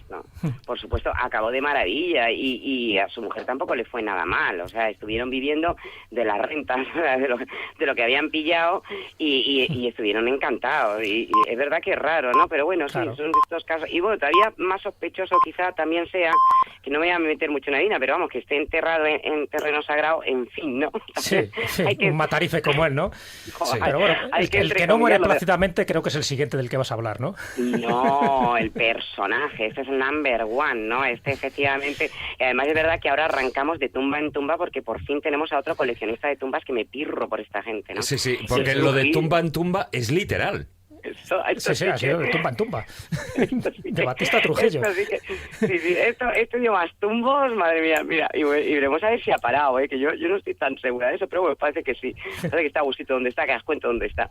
Bueno, allá por los años 30 había un dicho que decía, Dios en el cielo, Trujillo en la tierra. O sea, ojo el personaje, Rafael Leónidas Trujillo, al que le gustaba le llamaran el jefe, pero que le recordamos como el Chivo o como el Chapitas. El Chapitas... Eso no le gustaría mucho. Claro, porque le encantaba coleccionar condecoraciones y de hecho hay varias fotografías de él condecorando al propio Franco. O sea, solamente eran para él, también las repartía, digo yo, como los cromos, ahí las intercambiaba. ¿No llegaba al nivel de Corea del Norte, con esos generales que llevan media tonelada de metal colocado en la pechera? Desde luego, pero las tapas de botella también se las ponía, ¿no? Yo creo que se colocaba cualquier cosa, se colocaba todos los sombreros extraños que llevaba, en fin, esas cosas de locos, ¿no? También coleccionaba mujeres, esto ya es bastante más... Claro, el tono que tenemos que emplear en esto es, o lo hacemos desde el humor o nos encabronamos, es así. Entonces, efectivamente tenía derecho de pernada, como se les es habitual, y también sumaba una larga lista de asesinatos. Pero es que se le atribuyen más de 30.000 muertes en los 30 años que duró su tiranía, y aún hay gente que todavía le defiende. En fin. Bueno, lo que desconocía este hombre es que tras su muerte también iba a coleccionar las tumbas. Él se erigía como padrino y compadre cristiano, porque luego son muy católicos y muy creyentes, ¿no? De toda boda y bautizo que se preciara, de esta manera también contraía una deuda con la familia, que no tardaba en cobrársela. También se pirraba por poner su nombre, o lo de los familiares, a todo lo que se meneaba. No se conformaba con una plaza o con un teatro, sino que cambió el nombre a toda una ciudad. Es que no sé si sabéis que él borró el nombre a Santo Domingo y lo cambió por Ciudad Trujillo. Trujillo, no podía ser de otra forma, ¿no? Ahora volvió a ser Santo Domingo, ¿no? Entonces, pero fíjate que cuando alguien se perdía allí, es una cachondada, porque le decían, tome usted la avenida del Benemérito, tuerza por la calle de la hija, topa alante hasta el estadio del hijo, gire en el hospital de la abuela y por último cruce el puente de la tía. Era toda la familia ahí, ¿no? Para celebrar sus 25 años de reinado coronó a sus hijos, bueno, a su hija, ya sabéis que la llamó Angelita I, y al Ramfis, del que vamos a hablar también porque tiene mucho que ver con esto de las tumbas, le hizo coronel del ejército, pero el niño tenía 3 años, o sea que posiblemente sea el coronel del ejército más joven de la historia. Claro. ¿Cómo cómo acaba la historia. Como bien habéis dicho, no muere con honores, más bien le mueren, le meten 7 tiros cuando se trasladaba en el coche, aunque fijaros que ahora los de Anonymous han sacado un cable que aseguran que no le matan, o sea que todavía estará vivo por ahí. Bueno, como Elvis Presley, ¿no? Que hoy cumple 81 años, sí, pues lo mismo. Y es que yo creo que a este paso están todos en España, ¿eh? Hay de copas celebrando cumpleaños. Sí, es que aquí se vive bien. Oye, qué bien viven. Bueno, pero supongamos que le mataron. Entonces, la primera tumba está muy bien porque él lo que quería era que le enterraran en el fastuoso panteón que se había currado el tío, que era un templo de sultán con 1.200 metros cuadrados, a lo grande, y él ocupó un nicho. Había 12, pero solamente se ocupó uno, el suyo, aunque no duró mucho tiempo. Y aquí tenemos que volver al Ramfis que os he dicho antes, que era el hijo, que ya apuntaba a tipejo sospechoso y que lo fue. Él fue criado entre pistoleros, no le gustaba nada el tema de mandar, o sea, lo que le gustaba era la juerga, y se aterra pensando que los dominicanos van a ensañarse con el cadáver del padre, como él se había ensayado, porque sabéis que él mató a los asesinos del padre en Hacienda María, y que además ahora se ha demostrado que fue tal cual, y que fue él mismo el que empuñó el revólver con el que habían metido a su padre, y los fue pasando todos por eso, pues a las balas, ¿no? Entonces, ayudado por sus secuaces, lo desentierra y lo sube al famoso yate Angelita, que seguro que Canales sabe, el barco del que estoy hablando. Es que, ¿no? además, es que está recordando la novela Vargas Llosa, es que es imposible. La fiesta del chivo, ¿no? Es que es un libro, el chivo era otro de los motes que recibía. Es un libro brutal y muy bueno, por cierto. Y película, por cierto, que ha hecho el hijo de Vargas Llosa. Espera. Sí, es que no, estoy de acuerdo. O sea, la fiesta del chivo de Vargas Llosa, es que recomendaría a cualquiera que se lo leyera, o incluso, fíjate, si no quieren leer, que estamos en modo vago, pues que se vean la película, porque es que está plasmado realmente lo que ocurrió. Entonces, bueno, efectivamente le suben a la Angelita, al barco este que dicen que Trujillo compró por $1, ¿no? En el que bailaba la Sasa Gabor y toda esta gente de aquella época tan estupenda. En el barco abren, y aquí viene también el cachondeo de abrir y cerrar el ataúd, que esa es otra. Abren el ataúd y claro, lo que se encuentran es espeluznante, porque el chivo está más chivo que nunca. El formol que le habían inyectado, claro, para embalsamarle, se le había salido por las arterias agujereadas y había entrado a raudales por el resto del cuerpo. ¿Eso qué significa? Que se estaba ennegreciendo. Total, que el pobre Chapitas, que decían que usaba polvos de arroz para suavizar la tez oscura, mira por dónde, en los últimos momentos de su vida aparece como uno de esos miles de haitianos que mandó a asesinar a machetazo vivo, ¿no? Una broma del destino que bien merecida se la tenía. Bueno, una vez contemplada la horrenda visión, cierran el ataúd, abandonan Santo Domingo en el yate, pero cuando están a las 1000 millas les dicen que nanay, que se vuelvan para el puerto. En el puerto vuelven a abrir el ataúd, que es que van ganas en esto, pero fíjate, lo que andaban buscando era la pasta y pensaban que estaba dentro, ¿no? Que no estaba dentro porque está claro que la sacaron de alguna manera porque estuvieron viviendo la familia y aún siguen de toda la fortuna Trujillo, o sea que ahí no estaba. Pero ¿cómo hacen para llevarle? Porque se le llevan de allí. Entonces, bueno, pues nada, pues le meten en un avión de la Pan American y antes de embarcar vuelven otra vez a abrir, vuelven a soportar aquel hedor horrible, vuelven a cerrar, le llevan allí, llega a París, vuelven a abrir, o sea que esto era un abrir y cerrar y airear el cadáver. Por fin le entierran. Para que respirara. Yo qué sé lo que pasaría ahí, pero de luego es que daba ganas de verle. Yo creo que era para aquello de a ver si realmente está muerto, ¿no? Debía de ser más eso, ¿no? Bueno, pues le entierran por primera vez en Perlachés. Pero claro, como cementerio adictos de pro que somos, nos preguntamos, ¿qué pinta este personaje en compañía de Chopin, Modigliani, Molière, etcétera? Pues bien poco, pero tranquilos, porque como no es la tumba definitiva, pues lo dejamos aquí. Y aquí hacemos el intermedio y llegamos a Ramfis, que es que Ramfis, ajeno, por supuesto, a los avatares políticos de Santo Domingo, al sufrimiento de sus dominicanos, se prefiere dedicar a sus verdaderos talentos. ¿Cuáles son? Los coches, los aviones, las fiestas y las mujeres. O sea, un listo de la vida. Y además un playboy muy conocido que salía mucho en el Ola, ¿eh? Hombre, a ver, no era dictador, pero tampoco era tonto. No, tonto no tenía un pelo, eso está claro. Pero fíjate, bueno, dado esta buena vida, haciéndose dueño de la enorme herencia del padre, del dinero robado y después de dar tumbos, se asienta en Madrid y los últimos años los pasa junto a una, aunque conoceréis que es Lita Milán, la que ahora se llama Lita Trujillo, que me han cotilleado además, que se está gastando un poco la fortuna de Trujillo. Pues bueno, vamos a dejarnos de cotilleos. ¿Qué ocurre una fría mañana del 17 de diciembre del 69 en Madrid, en la carretera a Coruña? Que hay un choque frontal de dos supercochazos que por aquel entonces, de luego, los españoles pocos nos podíamos permitir. El Jaguar lo conduce la duquesa de Alburquerque, que llevaba, la pobrecita, a su hijo al colegio, y se encuentra de frente con el loco del Ferrari que conduce el Playboy Ramfis. La duquesa muere instantáneamente, pero Ramfis queda malherido. Bueno, pues le llegan al hospital.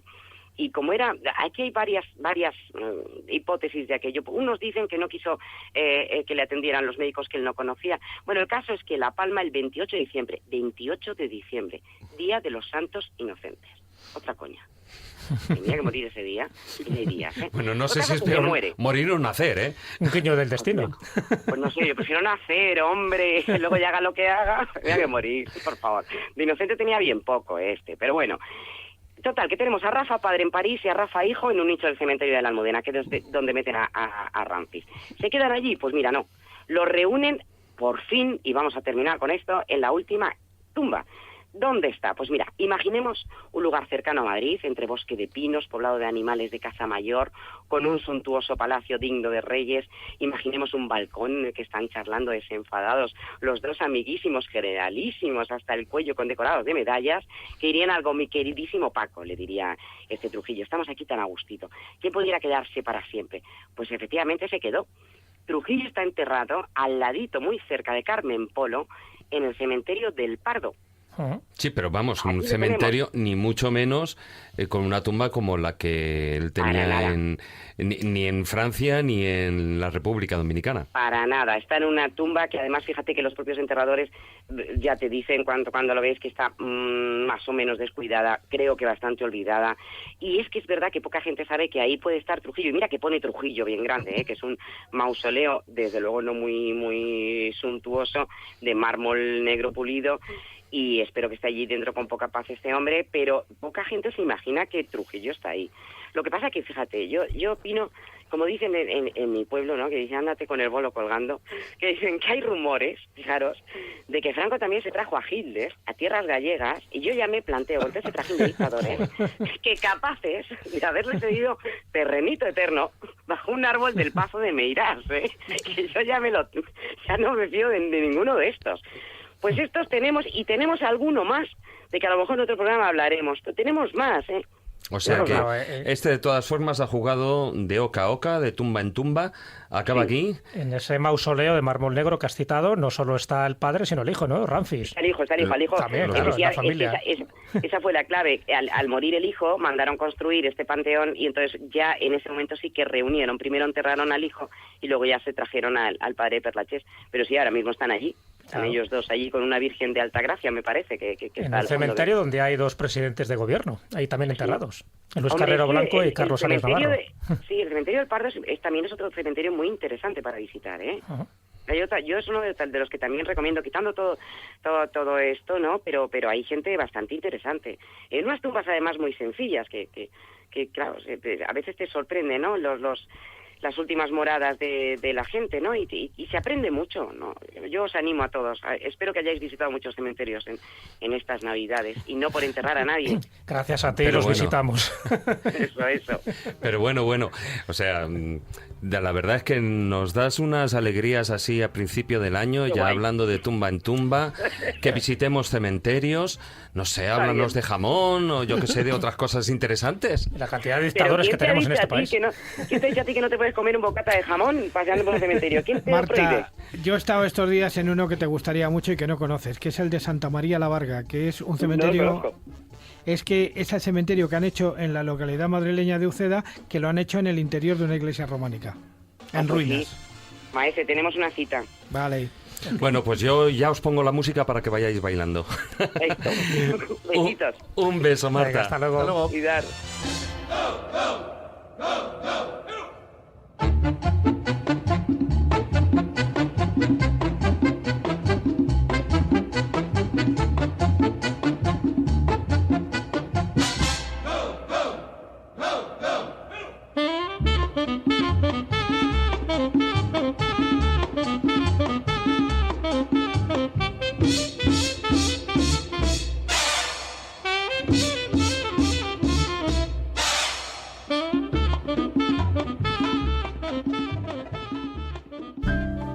La escóbula de la brújula.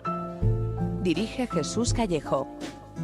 Presenta David Sentinella. Hola, soy una de las muchas personas que colabora con la UID comprando su euroboleto. Por tan solo €1 diario, ayudas a muchas personas con discapacidad y al mismo tiempo tengo la opción de hacerme millonario. ¿Y a ti no te gustaría serlo? Organización Impulsora de Discapacitados, 902-113-883. Si eres discapacitado, llámanos. Si no lo eres, apóyanos. Contamos contigo. Radio 4G FM. Escúchanos a través de radio4g.com o en nuestra app gratuita.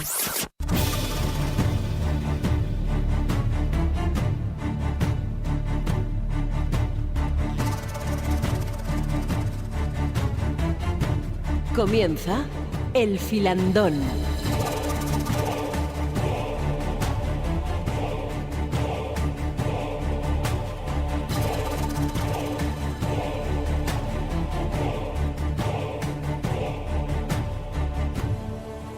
Bueno, y empezamos el filandón hablando, como no, de esos dictadores y de sus extravagancias. A lo largo del programa ya hemos hablado algunos, pues como ahora estamos hablando latinoamericanos, también hemos comentado algunos africanos.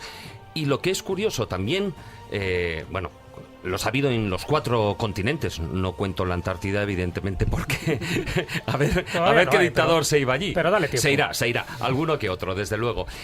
Pero lo que sí que es curioso, una cosa es lo que les ha unido. Antes, en la introducción, yo estaba hablando de la antropofagia, del canibalismo. ¿Por qué todos los grandes dictadores tienen extravagancias a la hora de comer? Pues yo creo que hay una mezcla de miedo, superstición o miedo y superstición que quieren infundir a su pueblo. Por ejemplo, el caso clásico de miedo y superstición sería el caso, por ejemplo, de Hitler, que estaba obsesionado con que le envenenaran y tenía un equipo de 15 probadores de comida, ¿no? Ese sería el caso tradicional, que podríamos arrastrarlo desde la época romana y de cualquier tipo de poder. Sí, pero eso entra dentro de toda lógica. Pero, por ejemplo, en el segundo grupo estaría, uno, que sean realmente extravagantes y tíos frikis. Por ejemplo, Pol Pot. A Pol Pot le gustaba el estofado de cobra. Se me queda estofado raro. Pues él le gustaba el de cobra. Entonces, claro, también el tú saber que exquisito, sí. Pues probablemente, pero tener... Pues probablemente. Pues, no es, oye, la serpiente cascabel no está mal, con lo cual la cobra la tengo en la lista de cosas que probablemente no estarán mal. Pero, hombre, tomar estofado de cobra, pues es una cosa un poco friki. Entonces, realmente queda bien, porque cuando dice, ¿qué está comiendo el presidente? Está comiendo estofado de cobra, luego la atiende. Hombre, a ver, también depende. Yo puedo considerar, yo que sé, que, por ejemplo, en la India, pues sea normal. ¿Por qué? Porque hay muchas cobras. Pero, en España será mucho más difícil tomar un estofado de cobra. Oye, que yo he comido culebra y está riquísimo. Pero vamos a ver, lo digo porque tú eres el embajador de Francia. Llegas ahí y dices, le va a atender el presidente cuando acabe con su estofado de cobra. Queda siempre mejor. Hombre, que está tomando una pata de pollo, el Kentucky Fried Chicken, como le gustaba a Idi Amin. Pues no queda bien. El segundo caso es, por ejemplo, Kim Il-jong. Kim Il-jong tomaba sopa de perro. Sopa de perro negro, porque decía que le daba una especial virilidad. Kim Il-jong es el amado líder, el padre del actual, no el abuelo, sino el padre del actual líder. Y decía que eso le daba virilidad e inmunidad a cualquier tipo de atentado o agresión. Entonces, bueno, pues estaba obsesionado con la carne de perro en sopa. Entonces, bueno, probablemente, aunque fuera falso, no deja de ser una cosa realmente genial.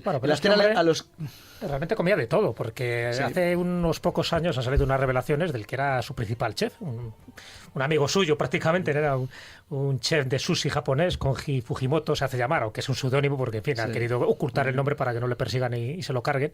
Entonces ha comentado muchas de esas delicatessen que tenía. Sí, lo de los arroces de tamaño igual. Claro, sí, exactamente. O sea, los arroces, por ejemplo, tenían que separarlos uno por uno, un grupo de 200 personas, primero para que no fuera envenenado y segundo para separar a aquellos que estaban defectuosos. Los defectuosos se lo daba a la servidumbre.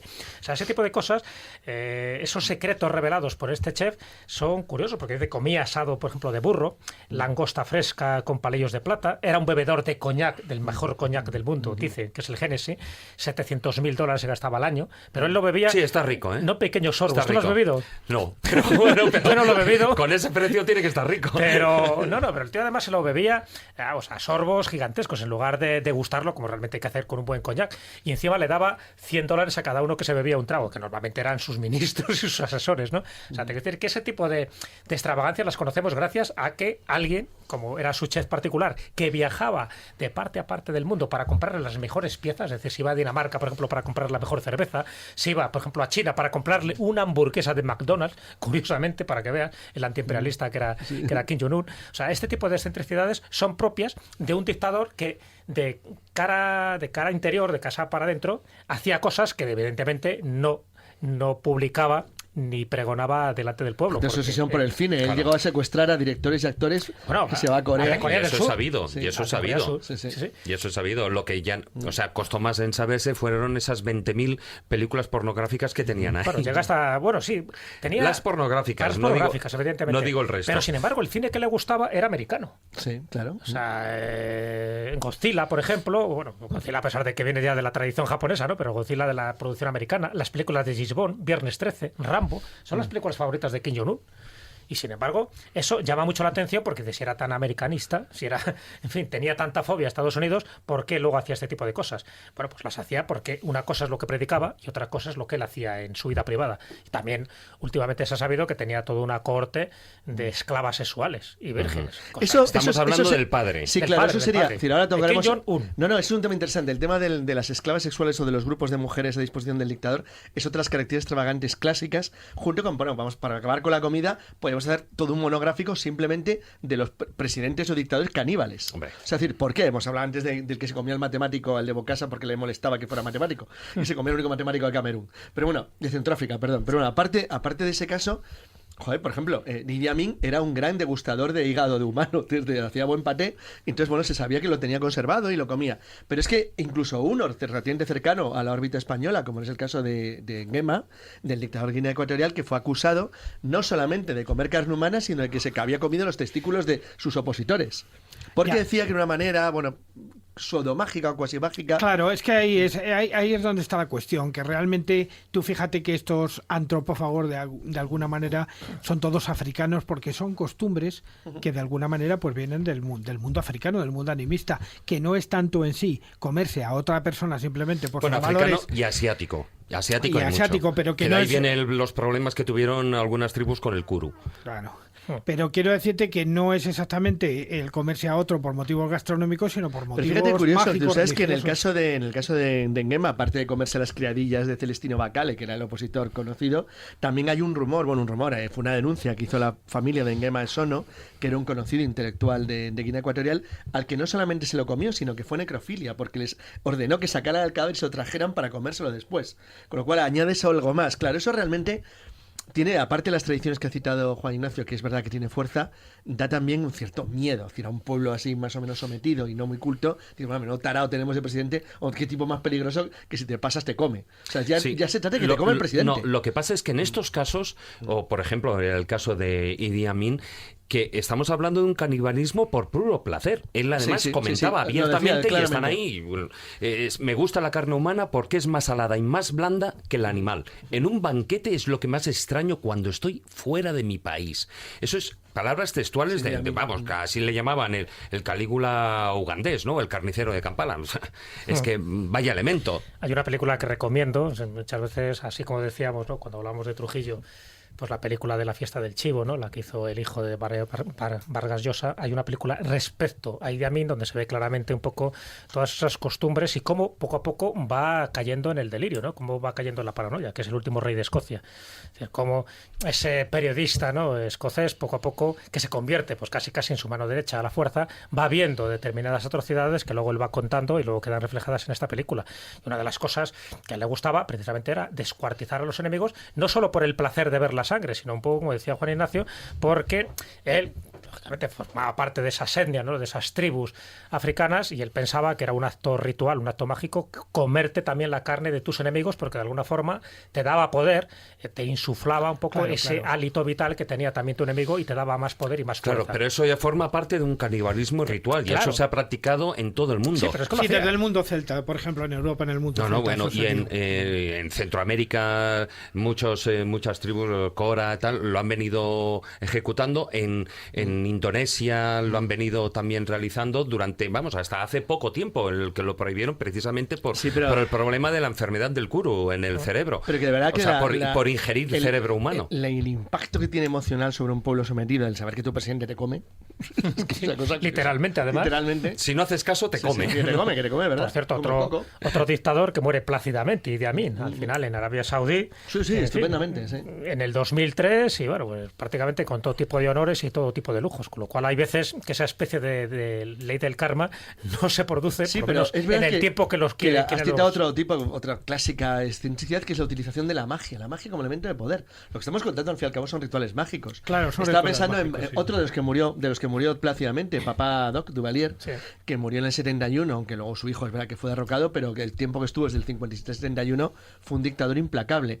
Él quería acabar con uno de los opositores principales que tenía, Clement Barbot. Entonces no conseguía encontrarle, la policía política suya no le conseguía localizar, y entonces él lo que declaró es que se había convertido en un perro negro por un acto de magia. Y acabó con todos los perros negros de Haití.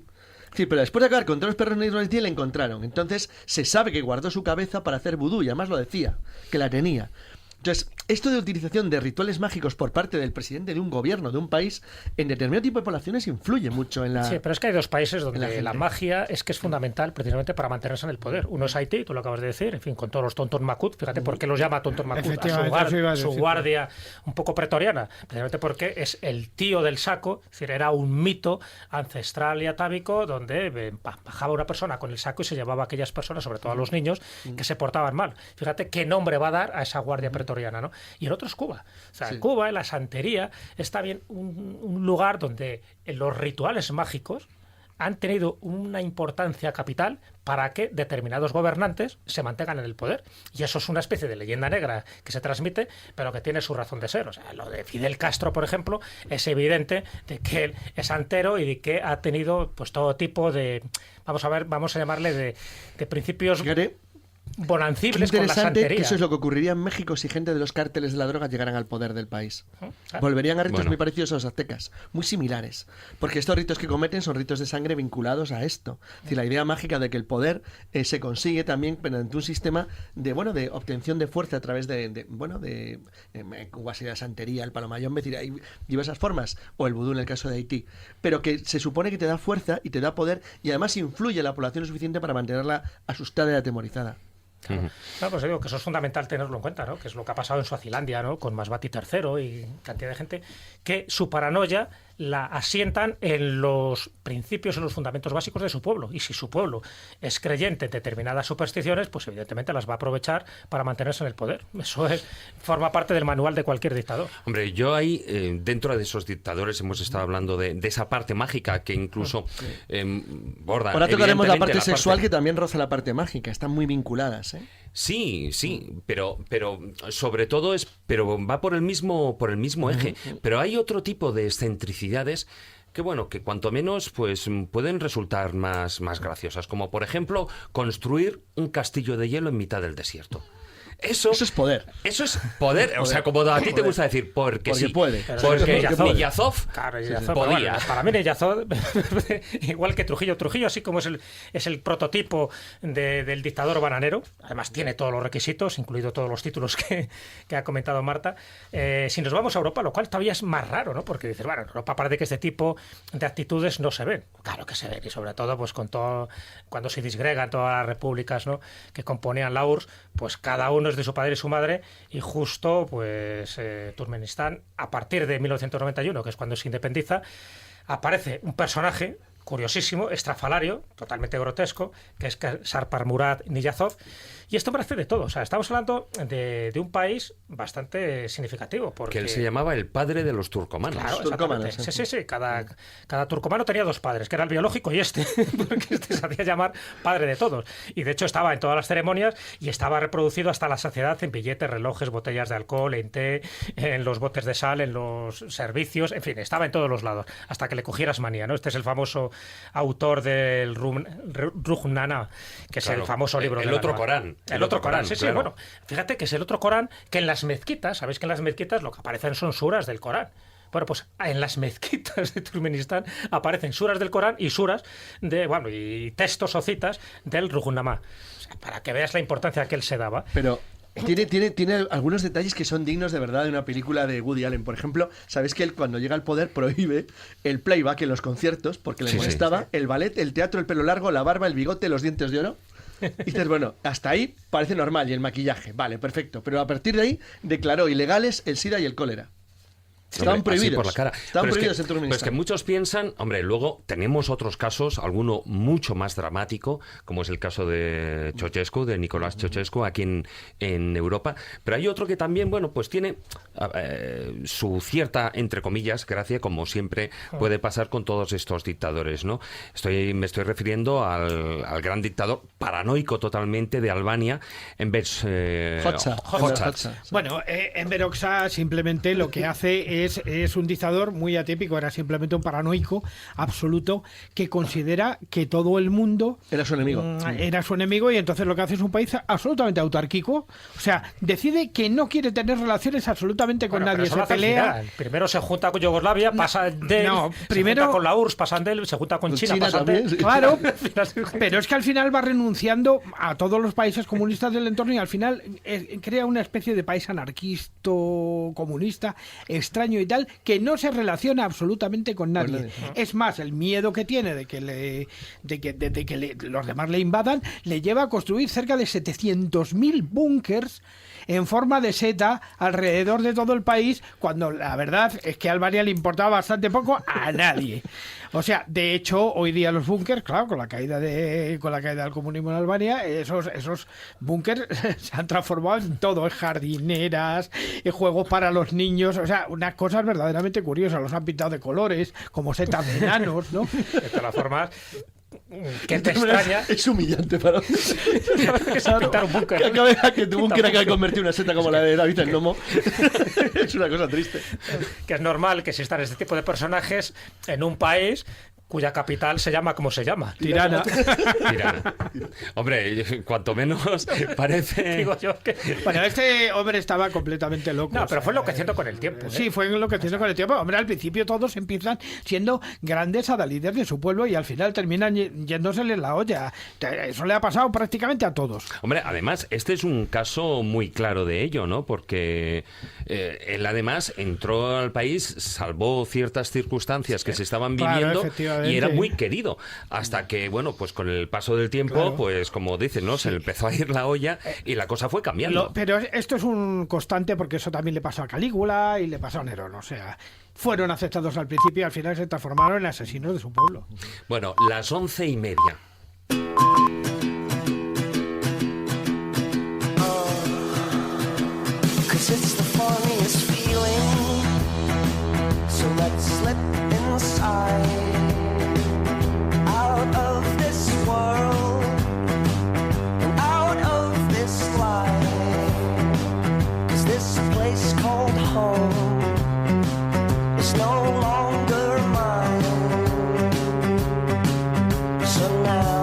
Y continuamos en esta segunda parte del Filandón. Hemos estado hablando de dictadores. Pero la pregunta de rigor, ¿existen también dictadoras? Pues sí, o cuanto menos ejercían el poder realmente en lugar de casi de sus maridos. El caso tenemos con Ceausescu y también el archiconocido caso de Imelda Marcos en Filipinas, sobre todo por su afán de coleccionismo de zapatos, entre otras cosas, no solo zapatos. Eso no fuera coleccionismo, pero la verdad es que esta mujer, a pesar de que era la primera dama en la sombra, dejó de estar en la sombra y se convirtió en una auténtica dictadora, a la par que Ferdinand Marcos. A raíz supuestamente de una infidelidad. Digo Sí. supuestamente por aquello de que es lo que se dio a la luz pública Sí, es lo con que las comentan. fotografías. Es un poco como que le pilló, ¿no? Como diciendo, bueno, tengo dos opciones. O estoy a la misma altura tuya o te voy a montar aquí un pollo y me voy a quedar encima con toda tu fortuna. Claro, además que lo que ella jugó con la inteligencia, que era una mujer muy inteligente, Imelda Marcos, y lo que hizo fue echar el pueblo, digamos sobre todo a la parte femenina del pueblo filipino, en contra de Ferdinand. Por Sí. aquello de la infidelidad, con fotografías y todo. No, claro, además es que era verdad. Es que era verdad. Al final, una actriz despechada con la que tuvo un affair amoroso, Ferdinand Marcos, pues empezó a revelar datos, fotografías, y eso ya fue del dominio público. O sea, que te decir que ahí no podía negarlo. Y Ferdinand Marcos, pues lo que hizo fue, vulgarmente se la envainó. Dijo, bueno, pues venga, perfecto, eres mi consorte conyugal, y a partir de ahí fueron los dos, más ella, porque ella era más ostentosa, es la que hacía más viajes a los lugares más lujosos, desde Dubái hasta París para comprarse las joyas más importantes. Se habla de sus zapatos, pero bueno, prácticamente coleccionaba de todo. De todo, incluso la que tenía la mano más dura. Sí, por eso te digo que era muy dura con la oposición. Bueno, no había oposición, pero sobre todo aquellos que levantaban la voz, por supuesto, temían más a ella que a él, que al final él quedó casi en una figura de segundo plano. Algo parecido, fíjate, lo que pasó con Ceausescu. Muchas veces nos han preguntado, Sí. dice, bueno, pero no ha habido mujeres dictadoras. Dice, bueno, dictadoras como tal no, porque es verdad que ha habido pocas gobernantes mujeres, pero dentro de las consortes estaría esta y estaría Elena, la mujer de Ceausescu, que le fue fiel hasta el final, hasta que mueren fusilados los dos. Es decir, son dos mujeres que cuando toman el poder son de armas tomar, ¿no? Es la parte dura un poco de la dictadura, donde se junta un poco pues toda esa, lo que tú decías, esa inteligencia que tenía Imelda Marcos, para ser todavía mucho más dura y mucho más sutil, si quieres, en muchas de las cosas que hizo, porque aparte de acopiar zapatos, ¿no?, y demás fruslerías, llegó a recaudar hasta 684 millones de dólares, que ahí se dice, y compró prácticamente de todo. O sea, compró el edificio Crown de la Quinta Avenida de Nueva York, el centro comercial Gera, casas y mansiones en Miami, en California. En fin, era una mujer que al final la bautizan, y con razón, la mariposa de hierro. Porque por una parte demostraba una cierta dulzura, una cierta feminidad, y por otra parte esa mano de hierro que tenía era capaz de asolar a cualquier persona que le mirara mal. Si no, el caso de Ceausescu, de Elena, por ejemplo, era terrible, porque tenía tal influencia sobre su marido que llegó a... Bueno, porque nunca se ha sabido si fueran decisiones de Ceausescu, estaba también bastante mal de la chaveta, Sí. o de ella, pero sabéis que era prácticamente analfabeta, apenas no sabía prácticamente nada, era una tía totalmente ignorante, y consiguió que se la nombrara miembro de la Academia de Ciencias de Nueva York y del Instituto Real de Química, a pesar de que no sabía nada, y obligó a que su hija, su hija aparecía como autora de libros de física nuclear. Le pasaba más o menos como a Kim Il-jong y toda su familia. Sí. Escribían miles de libros, pero que nunca supieron realmente nada. Entonces, este tipo de acciones de esta tía, que era temible por su poder y por la fuerza que tenía dentro de la estructura del Partido Comunista en Rumania, y que llevó, que era casi tan horrorosa como su marido, y exactamente igual de odiada por el pueblo, como se demostró en lo que les ocurrió luego en el 89. Sí, cuando mueren fusilados. Fíjate, el caso de Imelda es muy significativo porque también da un poco idea de cómo era aquella dictadura filipina, ¿no?, que se mantiene desde el 65 hasta el 86. Una de sus frases, una de las frases pronunciadas por Imelda cuando regresa a la política tras la muerte de su marido, es muy significativa e indica mucho cómo tenía realmente el control del país. Dice: ganemos o perdamos, nos vamos de compras después de las elecciones. Y tengo la visa oro. Hombre, que la tenía, Bueno, la y platino, la ¿no? Centurión. Pero es más, ella quería pasar a la historia con una frase, incluso con una palabra. Incluso dijo también, porque era muy famosa por sus frases textuales, ¿no? Dijo: mi nombre aparecerá en el diccionario algún día y usarán la expresión imeldífico, que querrá decir extravagancia ostentosa. Mira, por lo menos Con un par. Tenía Con claro, un par. tenía O sea, clara ella su lo tenía posición. muy claro. O sea, eso de los 3.000 pares de zapatos o los 10.000 millones de dólares que el clan amasó mientras subyugaba a su pueblo, eso la daba exactamente igual. Ella quería pasar a la posteridad y pensaba que su nombre sería una especie de adjetivo imeldífico para esa ostentación de la que ella hacía gala y que no se ocultaba para nada. Bueno, había otro que también, y además podría entrar dentro de esos dictadores, el que en su momento pues fue un gran salvador de la patria, ¿no? En Zimbabue, el tirano Mugabe. Mugabe, él en su momento también, él se traga bien lo de que es a pasar de cargarse a más de 20.000 personas con temas étnicos. Además, en el cumpleaños cumpleaños número 85 hizo una ostentación sin límites. Él disparó la inflación hasta el 160.000%. Y expedía, bueno, los billetes que expedía evidentemente no tenían ningún valor, porque por supuesto en el reverso de cada uno el valor del billete caducaba, pero es que además él, en el 85 cumpleaños se consumieron 3.000 patos, 8.000 cajas de bombones, 8.000 langostas, 100 kilos de marisco, 4.000 porciones de caviar. O sea, imaginaros, o sea, yo no sé cómo no murió más gente, pero de empacho. No, tenía que haber muerto él de empacho, ¿no? Bueno, él y todos los invitados. Y todos los demás. Bueno, pero esto es... Yo creo que es otro requisito de ese manual del dictador que estamos diciendo. Ay, tienes que derrochar. Y una de las cosas que tienes que derrochar no solo es comprar mansiones, sino en comer. Lo verdad que al final no mueren de una indigestión. Tampoco les pasaba a los emperadores romanos y mira que se ponían también. Igual que otro de los que son símbolos de poder. Si es que siempre vamos a lo mismo. Haces eso porque puedes hacerlo y porque puedes. ¿Sabes qué impresiona? Es como lo de las mujeres, por ejemplo, que en los que les dan las obsesiones. Que los hay hombres, los hay que tienen algunos que tienen cierta gracia. Por ejemplo, sabéis que Bokassa quería, tenía también un harén. Y entonces casi todos los dictadores acaban formando algún tipo de harén con alguna rareza, alguna absurdez. Contaba el caso al principio de Idi Amin, que Idi Amin prohibió la entrada de asiáticos a su país porque le rechazó a una oriental. Sí. Pero había algunos de los africanos, especialmente, que tenían algunas características muy curiosas, como por ejemplo el hacer verdaderas colecciones de mujeres.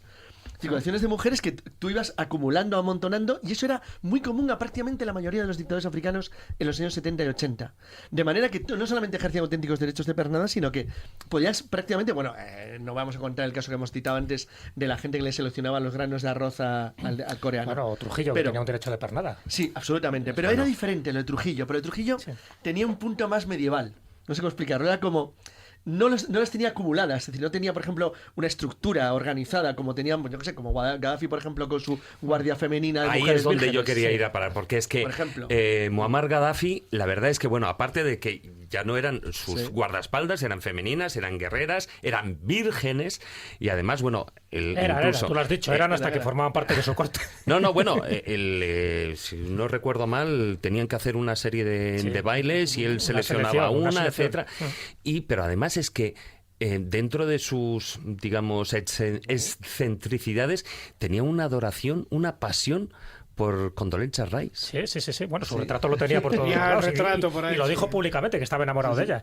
No, pero fijaros... No sé si era por tocar las narices. Por ejemplo, tocar otra cosa. El Yadema, el que fue durante años el dictador de Togo, del pequeño país africano, tenía 1.000 mujeres que estaban permanentemente a su servicio y que tenían como función principal cantar permanentemente sus hazañas. Es decir, como si fueran una especie de cantoras medievales o así. Entonces, pero esas obsesiones extrañas que se salen de lo normal incrementaban el poder probablemente entre grupos de gente que al fin y al cabo son tribus a los cuales, en el caso por ejemplo de Eyadema, representaba como líder tribal. Es muy gracioso porque él, por ejemplo, llegó a decir que esto es también era muy común, algunos dictadores africanos, que la historia había sido cambiada por los europeos y que realmente no era cierta, que habían borrado fronteras, mapas, imperios, con lo cual reconstruían una historia entera que nunca había existido y la obligaban a estudiar a la gente de su país.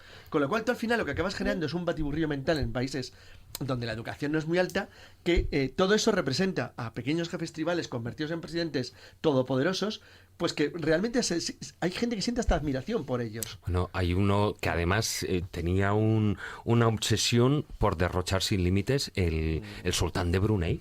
Bueno, el de Brunei tiene poder. Más que derroche. Eso es que cuando tú te vas a dormir apagues la luz del país entero. Tan de Brunei y todos sus hijos. No, pero además el nivel de derroche brutal de... Ese es el que ha prohibido la Navidad ahora, ¿no? Bajo pena de algo. Ha prohibido cualquier... pensaba que estamos hablando en Madrid. No, pero vale. Ha prohibido cualquier símbolo cristiano, cualquier cosa parecida y tal. Además, es, pues como todos los dictadores, alguien que no puede equivocarse nunca como persona privada, ni en su capacidad oficial, acumula todos los puestos, acumula todos los honores, acumula todas las cosas, pero sobre todo acumula mucho dinero, como cerca de 5.000 coches, algunos tremendos, porque tiene incluso la familia coches de Fórmula 1. Eso en Brunei, que no te puedes mover. ¿Ese es el que prohibió que los coches fueran de color rojo en su país? No lo sé. ¿Por qué él los tenía no lo todos? sé. Pero es posible. ¿Por qué los porque- coleccionaba rojos? Pero si no cabe en Brunei, si no sé dónde vas a poner los Es que no sé si No era sé, él, tiene, si era por ejemplo, Bokassa, no sé. 367 Ferraris, 362 Bentley, O sea, uno por día del año. O sea, Porsche. está claro que lo hace por eso. No, Uno bueno, por la tiene mañana, más, otro por la tarde. tienen más de los que puede utilizar durante toda su vida, pero sobre todo lo que le ha salido a este hombre ranar la familia, porque luego la familia sí que son auténticos coleccionistas de mujeres. Él al final oficialmente solo ha tenido 3, con la que ha tenido un montón de hijos.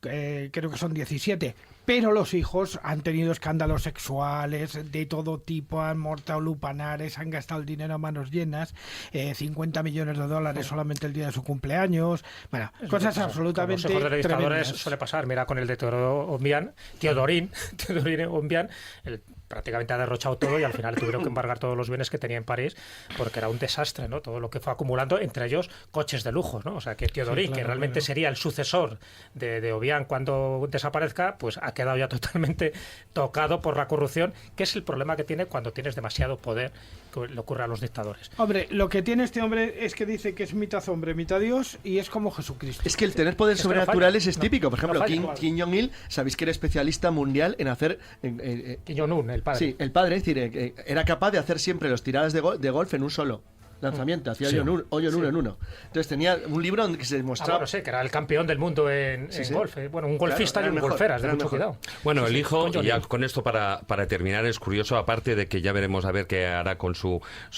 bomba de hidrógeno, pero dentro de sus extravagancias... Por lo visto se ha tirado un farol, ¿eh? Pero bueno, no lo sé, ya veremos, pero dentro de sus extravagancias, también fanático por el cine, él tiene ordenado que su entierro sea una copia exacta de una secuencia de la película protagonizada por Clint Eastwood en La línea de fuego. O sea, imaginaos. No, pero así fue. Ya le pasó a Kim Jong-il, ya le ocurrió cuando en su entierro van sus hijos ahí custodiando el coche. Perdona, es verdad, Claro, que ya eso fue con Kim... Por eso Sí, fue sí, con sí. el padre, con Kim Jong-il. Es que padre e hijo, falta el Espíritu Con Santo. Que Jong-un, ya veremos a ver si lo hace, o sea que ya lo hizo. Ya es su amante de las películas americanas. Claro.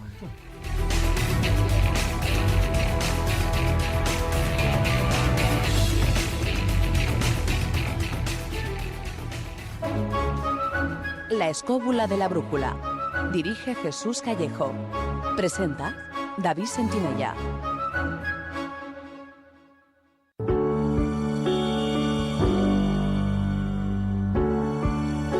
La biblioteca de Alejandría.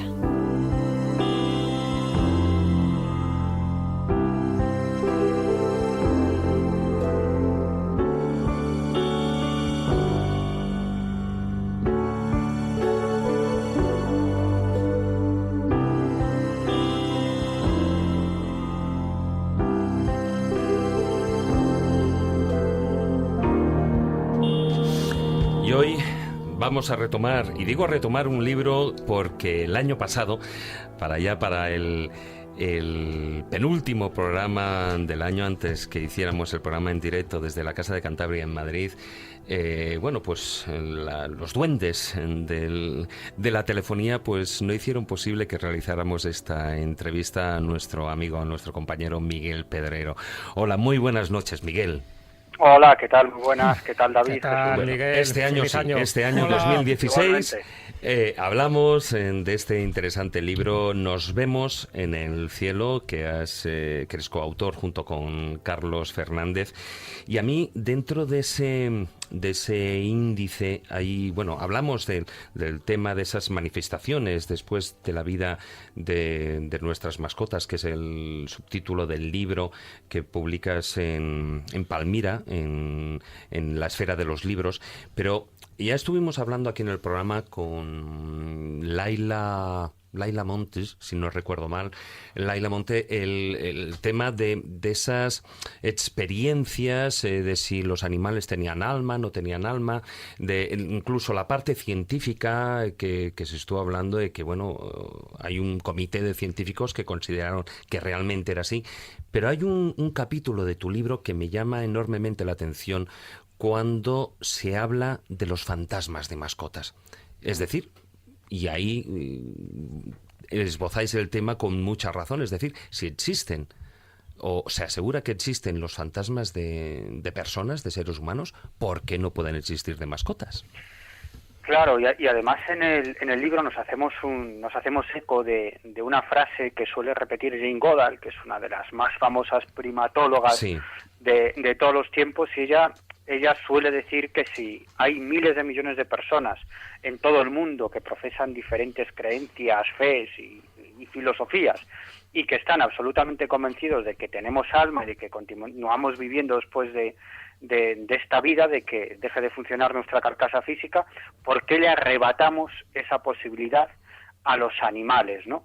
Y fue el punto de partida de este libro, de nos vemos en el cielo. Daros cuenta que tanto Carlos Fernández, el otro coautor del libro, como yo, llevamos muchísimos años recopilando casos de apariciones fantasmales, aunque no es una expresión que me agrade demasiado. En realidad, los contactos de personas con familiares o amigos fallecidos que en teoría se presentan ante ellos, y durante los últimos 20 años hemos recopilado, cada uno por nuestra cuenta, infinidad de casos, y en ese universo de casos había un par de ellos en los que esos, entre comillas, fantasmas o visitantes del más allá no eran seres humanos, sino que eran animales, ¿no? Animales que habían fallecido y se presentaban ante sus cuidadores, y lo que habíamos hecho era relegarlos al cajón de la mera anécdota, y un día nos preguntamos el por qué, ¿no?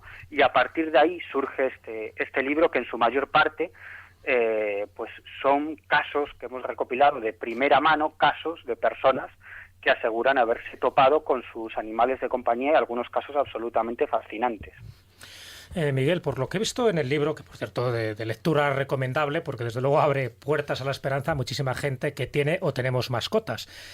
Pero tocáis dos aspectos que son fundamentales. El primero, yo creo que es básico, ¿no? Si realmente los animales tienen alma. Siempre se ha hablado de que los hombres tienen alma. Bueno, fíjate, durante tiempo se especuló si los negros tenían alma, si las mujeres tenían alma. Cuando ese debate ya está totalmente resuelto, ahora viene la polémica de si los animales tienen alma, y lo analizáis desde distintos puntos de vista, incluso de las religiones, las que creen y las que no creen que un animal tenga alma. Por cierto, la religión judía y la cristiana piensan que todavía no, a pesar de las últimas manifestaciones de los papas. Y la otra parte, para mí fundamental, son estos testimonios donde se han visto apariciones de estas mascotas que, una vez fallecidas, pues vienen todavía para proteger, o por lo menos para decir que están bien desde el otro lado. ¿Cuál de todos estos casos que habéis recogido os parece el más espectacular? Pues mira, hay muchos, y además hemos recopilado muchísimos más casos de los que hemos plasmado en este libro. Nos vemos en el cielo, porque lo que pretendíamos es que cada uno de esos incidentes, de esos casos que mostramos, sean diferentes unos a otros, ¿no? Que no sean repetitivos, que todos tengan algo diferente. Pero mira, hay un denominador común en todos los casos, que es que esto es tremendamente curioso, porque es el mismo denominador común en los casos de apariciones de personas fallecidas, ¿no? Y es que en todas esas circunstancias, en todos esos incidentes, había una enorme proximidad emocional entre el cuidador y el animal. En unos casos es la persona quien salva la vida del animal, y en otros casos es al contrario, es el animal el que salva la vida de esa persona, ¿no? Y, por ejemplo, por contaros un caso, el de Yumara, ¿no? Que es con el que abrimos el segundo capítulo, que, como digo, es el más amplio, que son los casos, los testimonios. El de la perra Yumara. Sí, una pastora alemana, un pastor alemán, vamos. Efectivamente. Además, en este caso, Yumara le salvó la vida a su cuidadora, que había sufrido una intervención quirúrgica, una operación de vesícula, no quedó demasiado bien, y cada cierto tiempo pues le daban una serie de ataques que cuando eran demasiado fuertes, demasiado potentes, necesitaba urgente ayuda médica. El caso es que en una de estas ocasiones no le dio tiempo a reaccionar y se desplomó encima de la cama de su habitación. Se estaba vistiendo para ir al trabajo, y Yumara lo que hizo fue agarrarla con su boca por el jersey, la arrastró por todo el pasillo, la reanimó, incluso la acercó al teléfono, ¿no? Con lo cual Mari Carmen Páez, que es la protagonista de esta historia, aparte de Yumara, pues le dio tiempo a descolgar el teléfono, a llamar a unos vecinos que tenían llaves de casa, que inmediatamente entraron y la llevaron al hospital. Entró más muerta que viva, pero finalmente logró recuperarse. El caso es que, bueno, Yumara falleció por el inexorable paso del tiempo, lo que nos va a pasar a todas las entidades biológicas, y a partir a los pocos días del fallecimiento de Yumara comenzaron a suceder todo tipo de fenómenos extraños, ¿no? Se escuchaban los ladridos del perro en casa, no solamente por parte de ella, sino por parte de algunas amigas que también tuve la oportunidad de entrevistar en Sevilla, que es donde vive Mari Carmen, y otras muchas cosas, ¿no? Por ejemplo, en algunas ocasiones, cuando entraba a casa, veía una pelota con la que solía jugar Yumara y que había guardado en lo alto de un armario al fondo del todo, pues encontraba esa pelota en el salón, justo en el lugar exacto donde Yumara tenía su cama, donde solía dormir, ¿no? Pero lo más espectacular es que esta fue su última experiencia. Una noche ella estaba en el salón escribiendo y tomando notas para un escrito que estaba preparando, y de pronto observó delante de ella a Yumara, ¿no? Decía que había como una especie de cortina de humo delante de la perra. Ella estaba estática, ¿no?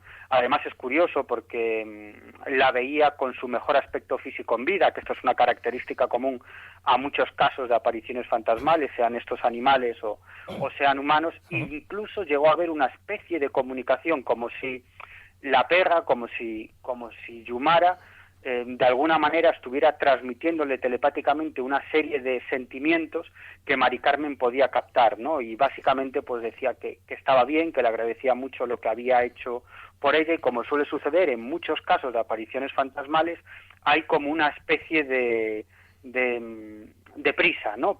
Sí. Es como si alguien desde el otro lado estuviera con un reloj en la mano, ¿no? Diciendo, venga, que ya se te ha acabado el tiempo de conectar con este mundo tridimensional, que tienes que volver al otro lado, que tienes que volver al más allá, ¿no? Y eso es precisamente lo que transmitía Yumara, ¿no? En un momento dado dices que no puedo quedarme, tengo que irme ya, esa premura de tiempo tan típica en estos lo que casos. dicen incluso, pues dentro de en términos paranormales o parapsicológicos, ese ahorro energético, ¿no? En el libro, bueno, comentáis muchísimos casos, los explicáis profusamente, tanto de todo tipo de animales domésticos, perros, gatos, hámster, pero hasta una cacatúa también, ¿no? Pero hay un caso que, para finalizar, me gustaría que nos contaras someramente. Como ya ha dicho Jesús, es un libro que merece la pena ser leído por todo lo que implica, y hay que leerlo además con la mente muy abierta, y es el caso de Rufo, un perro el que, bueno, pues aparentemente se materializó ante su antigua dueña, ¿no? Sí, bueno, este es otro caso que además es un caso muy complejo, que tiene muchas aristas y no solo un fenómeno, sino que son muchos, ¿no? En este caso es curioso porque la cuidadora de Rufo se lo encontró en un sueño, ¿no? Ella estaba durmiendo una siesta, y de pronto en ese sueño pues vio a Rufo, que ella me contaba que se mostraba como muy nervioso, ¿no? Como si estuviera abandonado, ¿no? Eso que dicen a veces que sucede en los espiritistas, ¿no? Cuando una persona fallece y no sabe que ha fallecido, no quiere aceptarlo, ¿no? Pues parece que esa era la situación de Rufo. El caso es que lo tomó en su regazo, todo esto en el sueño, ¿eh? Rufo se puso en su brazo, como solía hacer cuando vivía, ¿no? Con su pata dándole en la cara, con su rostro en el hombro. Bueno, en fin, el caso es que ella se despertó de ese sueño, y durante una hora estuvo acariciando a Rufo, pero ya en un estado de vigilia. Incluso ya me decía que miraba el reloj, que estaba completamente despierta, que estaba acariciando al animal, notaba su respiración, su pelo, todo como si lo tuviera ahí, únicamente que no lo veía, ¿no? Hasta que pasada una hora le dijo que le empezó a doler el brazo por aguantar el peso del animal, y este pues poco a poco pues bueno, fue, digamos, desvaneciéndose hasta que desapareció por completo. Pero lo vio, incluso tuvo la oportunidad de ver al animal en alguna ocasión más, ¿no? Incluso en una de ellas, la última, vio cómo el animal entraba en el baño, que era algo que solía hacer en vida. Cuando ella se levantaba, iba al baño, inmediatamente el perro iba detrás, y vio no solamente cómo entraba en el baño, sino también cómo le rozaba la pierna, e incluso observó cómo poco a poco el animal se iba desmaterializando, ¿no? Y lo volvería a ver en alguna ocasión más. Este es uno de los casos, Miguel, que a mí particularmente me emocionó, porque Rufo es un Westie y yo tengo un Westie. Entonces, cuando lees la historia de un animal, de una raza, de la que uno, en fin, está muy vinculado efectivamente, como es con mi perrito, con Ares, que es un Westie, pues me sentí especialmente gratificado. Y también con el último capítulo que le dedicas a las plantas. Sabes que yo hace poco he publicado un libro que se llama La sabiduría ancestral de las plantas, donde también intento hablar de ese supuesta alma que tienen las plantas, de que también tienen inteligencia y que también sienten. Y mira tú, me agradó muchísimo que ese último capítulo también lo hayas dedicado a ese posible alma, a ese posible paraíso también de las plantas que sienten y padecen a pesar de lo que muchas personas digan. Efectivamente, es que las plantas son seres vivos y que, como bueno, tú bien sabes, Jesús, que tienen muchísimos más sentidos que nosotros, se comunican, se defienden, se pelean unas con otras. Por eso te lo decía, por eso. Es que son seres absolutamente vivos y que además llevan en este planeta mucho más que las otras entidades vivientes, que los animales y que los seres humanos, por supuesto, ¿no? Pues digo, que por chapó por eso. Sí, claro. Me ha gustado ese guiño que has hecho en el libro. Bueno, pues aquí tenemos Miguel Pedrero y Carlos Fernández, dos periodistas, autores de Nos vemos en el cielo, manifestaciones después de la vida de nuestras mascotas, publicado con el sello Palmira de la editorial La Esfera de los Libros. Muchas gracias, Miguel, por haber estado a estas horas con nosotros. Pues muchísimas gracias a vosotros por prestarme los micrófonos de vuestro programa. Un abrazo muy fuerte. Miguel. Un abrazo, hasta luego.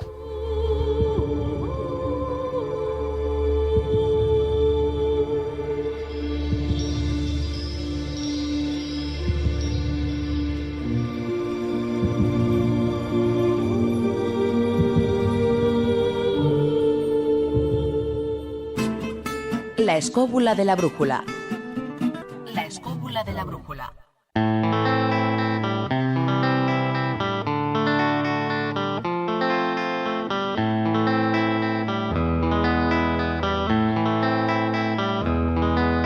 There is a house in New Orleans. They call Bueno, una vez más, aquí tenemos a Maese ya con La Casa del Sol Naciente. Le falta la guitarra en las manos. La primera canción que aprendí a tocar en mi vida. Le falta la guitarra en las manos. Ahora mismo, vamos, los dedos se le hacen huéspedes. Es la primera canción que aprendí a tocar en mi vida. Me estremece solamente cada vez que escucho esos acordes.